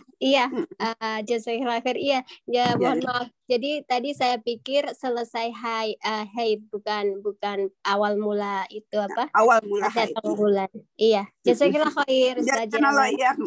Ya Ibu-ibu kalau ada yang kurang paham dari bahasa saya mungkin Ibu-ibu sambil ngerjain sesuatu apa-apa jadi kurang boleh nanya ya biar tidak jadi salah paham gitu insyaallah. Silakan. Tadi ada yang raise hand ya, siapa tadi Mbak? Iya, tapi kayaknya mungkin Oh, kesalahan. kayak ini aja kesalahannya. Tapi jadi jelas Ustazah, jadi bahwa yang perlu diganti hanya yang ketika di awal, ketika misalnya kita udah kelewatan azannya gitu ya. Seperti itu. Baik dikodok setelah bersih. Iya. Jadi bagaimana Ibu yang lain? Silahkan. Ibu ini Widya Puspa, apakah ada pertanyaan? Oh, ada pertanyaannya seperti ini di chat. Iya. Assalamualaikum Ustazah. Waalaikumsalam. Nama saya Widya. Saya mau menanya, saya baru tahu juga ada kodok sholat. Sebelumnya belum pernah tahu ada kodok sholat. Pengen tahu bagaimana cara mengkodok sholat. Ya, jadi yang kodok sholat itu sebenarnya gini. Memang dulu kalau di Indonesia tuh Aisyah radhiyallahu pernah berkata, aku diperintahkan mengkodok puasa, tidak mengkodok sholat. Itu hadisnya sahih. Aku diperintahkan tidak mengkodok puasa, tidak mengkodok sholat. Artinya nggak ada kodok sholat. Betul Ibu, tidak ada mengkodok sholat. Tapi kenapa untuk yang tadi ini, untuk haid tadi yang di awal, itu harus dikodok? Sebab itu kesalahan kita. Oke. Ya, itu kesalahan kita. Kenapa kesalahan kita? Karena ketidaktahuan kita menunda waktu sholat. Makanya kita kodok. Tapi yang dulu-dulu tuh, yang kita masih gadis, nggak pernah sholat, terus malas nggak pernah sholat dulu waktu SMP, ya seperti itu nggak usah dikodok. Itu udah jadi kesalahan kita, udah jadi dosa kita ganti aja dengan ya istilahnya kita sekarang taubat sama Allah dan perbanyak ibadah-ibadah lain gitu. Ya itu memang nggak ada kodok sholat yang seperti itu. Ya, tapi ada juga kodok sholat yang lain, misalnya ibu-ibu yang ibu-ibu lagi ngedrive, terus kemudian macet di jalan. Ibu-ibu drive ya, bukan lagi jadi penumpang. Kalau jadi penumpang sholatnya bisa di kendaraan. Tapi kalau ibu-ibu yang ngedrive itu nggak bisa sholat. Kenapa? Karena kalau lagi sholat sambil ngedrive, kan yang namanya macet ntar tiba-tiba jalan. Kalau kita lagi sholat diem, ini jarak antara mobil kita dengan mobil yang depan kita bakalan ditinggal kan? Nah itu nggak boleh gitu. Nah ketika karena macet, jadi yang seharusnya jarak tempuh kita yakin bisa kekejar sholat maghrib lah di rumah gitu, ternyata nggak kekejar, ya. Akhirnya sampai rumah udah isya, belum sholat maghrib. Nah, untuk yang ini, ya boleh kita kodok karena ini termasuk dalam 3 hadis tadi, rufi'ul aqlam ala salasah, terlupa kalau begitu ingat. Orang tidur kalau dia udah bangun, dan orang yang tidak ingat atau gila atau apa ketika dia sadar. Orang tidak sadar sampai dia sadar. Nah itu dibolehkan. Ini ada di dalam, kalau ibu-ibu mau detail ya tentang penjelasannya tentang kodok yang sholat yang seperti ini, kodok sholat apa aja yang bisa dikodok, itu ada di dalam buku Fiqhus Sunnah karangan Said Sabiq bab kodok sholat. Ya, sekali lagi mungkin kalau bisa cari PDF-nya, ada PDF-nya ya, fikih sunnah karangan Said Sabiq ya, bab kodok sholat itu ada di situ. Ya, jadi di situ ada disebut. Tapi kalau untuk kodok-kodok yang maaf saudara-saudara kita di Indonesia tuh suka katanya kalau habis sholat lagi itu tidak ada, benar, karena memang yang udah dahulu udahlah gitu, seperti itu. Nah, cara kodok sholat bagaimana? Cara mengkodok sholat itu ya kita ikut sholat yang wajib dulu, kita sholat yang wajibnya dulu, setelah itu baru kita sholat yang kita mau kodok. Ya, seperti itu aja, sama seperti biasa, tapi kita laksanakan yang wajibnya dulu, setelah itu baru kita kodok, seperti itu. Nah, kalau untuk subuh bagaimana? Kalau untuk subuh ya, kodok subuh misalnya, ya, kodok subuh ya. Kalau kodok subuh itu kita boleh mengkodok setelah sholat subuh. Jadi sholat subuh dulu yang wajib, setelah itu kita baru sholat kodok. Nah, ini kok boleh? Nah, ibu-ibu mungkin pernah lihat di masjid-masjid, ya, saudara-saudara kita dari Arab, ya, itu kadang kalau habis sholat subuh, dia sholat lagi, kita bingung. Kan habis subuh nggak boleh sholat sunnah gitu.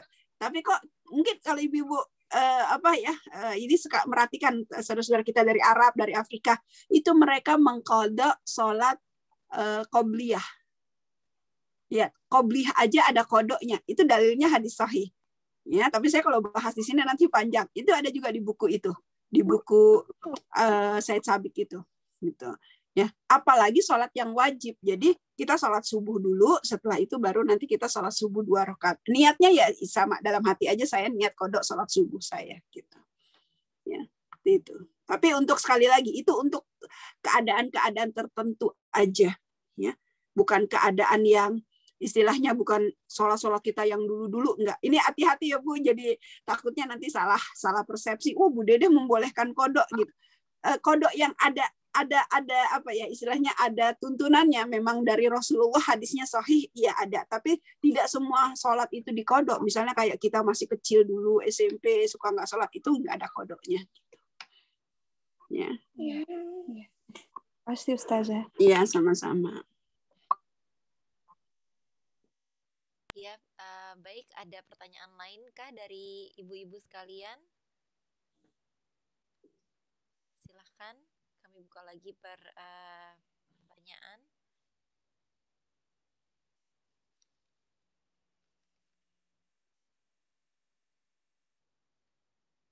Ada? Wah, ibu-ibu nggak ada yang punya masalah haidnya di sini ya. Biasanya kalau untuk haid ini banyak yang nanya masalah haidnya nih. Masya Allah.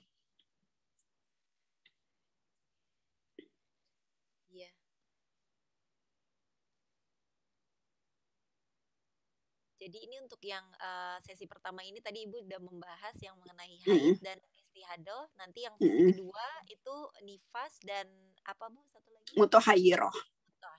Ya, nanti saya tambah juga dengan mani, wadi, madhi. Nah, nanti.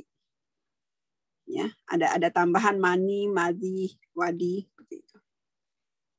Dan kalau untuk kebersihan setelah haid sendiri Bu, mandi wajibnya gitu ya, apakah ada perbedaan dengan mandi wajib ketika mandi junub? Gitu? Insya Allah saya bahas nanti. Oh, itu nanti ada pembahasannya ya? Mandi juga, iya ada pembahasannya ya, semuanya. Ya. Sekarang untuk haid aja. Biasanya haid ini ibu banyak permasalahan di haid biasanya gitu, tapi masya Allah di sini di di Los Angeles ini alhamdulillah ya, ibu-ibunya haidnya normal-normal aja nih. Alhamdulillah.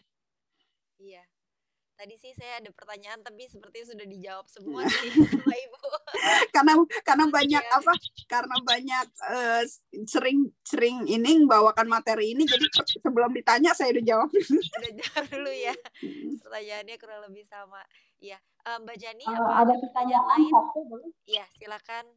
Cuma masalah potong rambut gitu, maksudnya nggak tahu apa ada benar apa enggak, karena kan biasanya kalau lagi haid potong rambut, rambutnya kotor atau gimana, maksudnya setelah bersih baru boleh potong rambut atau masih ragu. Iya, betul. Ini yang saya lupa nih tadi ya. Ya, jadi kalau saya pernah bertanya, ini khusus kepada dosen saya waktu saya di Al-Azhar, seorang dosen, saya tanya, saya minta dalil kalau lagi haid nggak boleh potong rambut, potong kuku. Ya. Kalaupun kita potong rambut atau potong kuku dikumpulin terus dicuci gitu ya, kayak kita mandiin khusus dia gitu. Saya minta dalilnya. Saya minta dalilnya bukan saya nggak percaya karena saya kan di Indonesia kan. Jadi gini, kalau untuk di Al-Azhar Kairo itu memang fakultasnya fakultas syariah. Tapi di dalam fakultas syariah ada jurusan lagi. Jurusannya mazhab Syafi'i gitu. Mazhab Hanafi, mazhab Maliki. Nah, saya ambil jurusan mazhab Syafi'i. Jadi saya bertanya di situ kepada dosen saya yang mazhab Syafi'i, minta dalilnya. Emang boleh?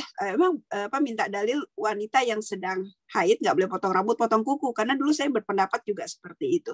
Tapi dosen saya, ya dosen dosen mazhab Syafi'i itu berkata bahwasanya itu memang hanya dianut oleh ulama-ulama di daerah Asia.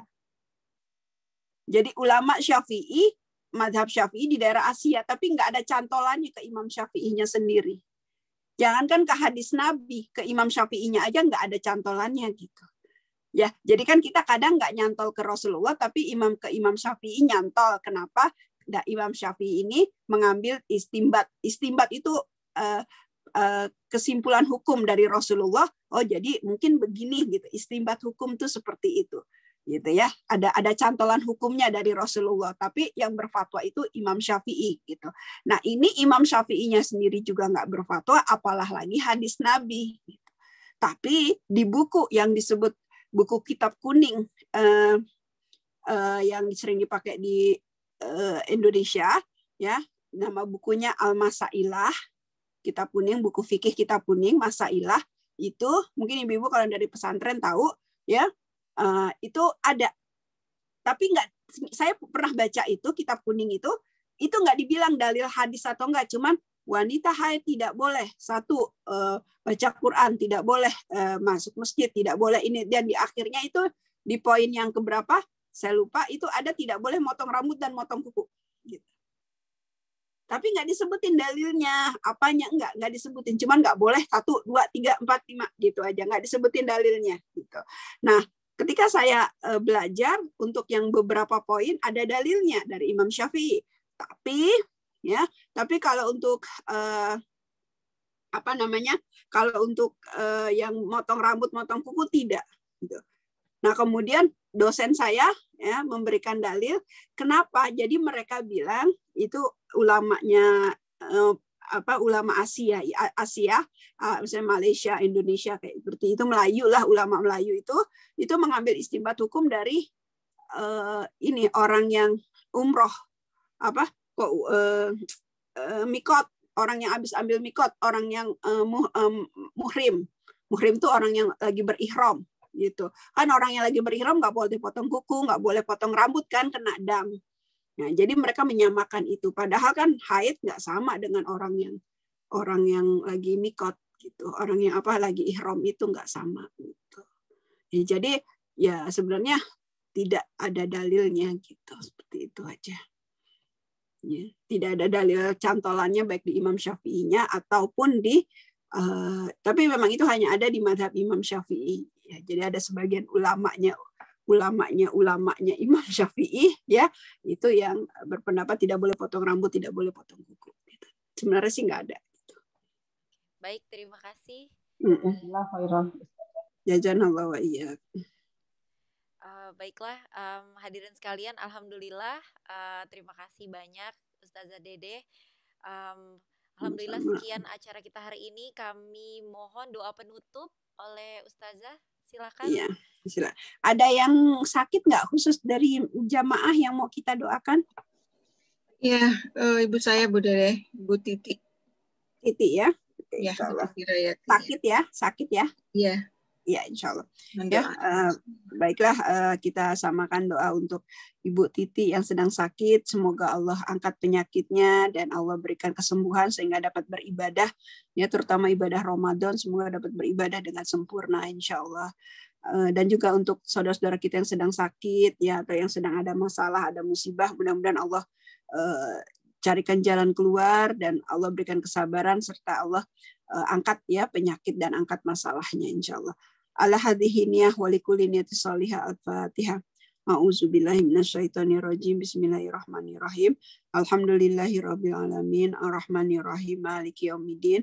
Iyyaka na'budu wa iyyaka nasta'in. Ihdinas siratal mustaqim siratal ladzina an'amta 'alaihim ghairil maghdubi 'alaihim waladdallin. Amin.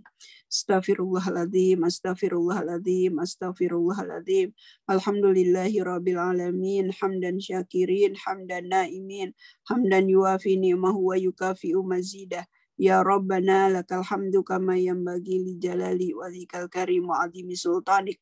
Radina billahi rabba wa bil islami dina wa bil Muhammadin nabiyya wa rasulah.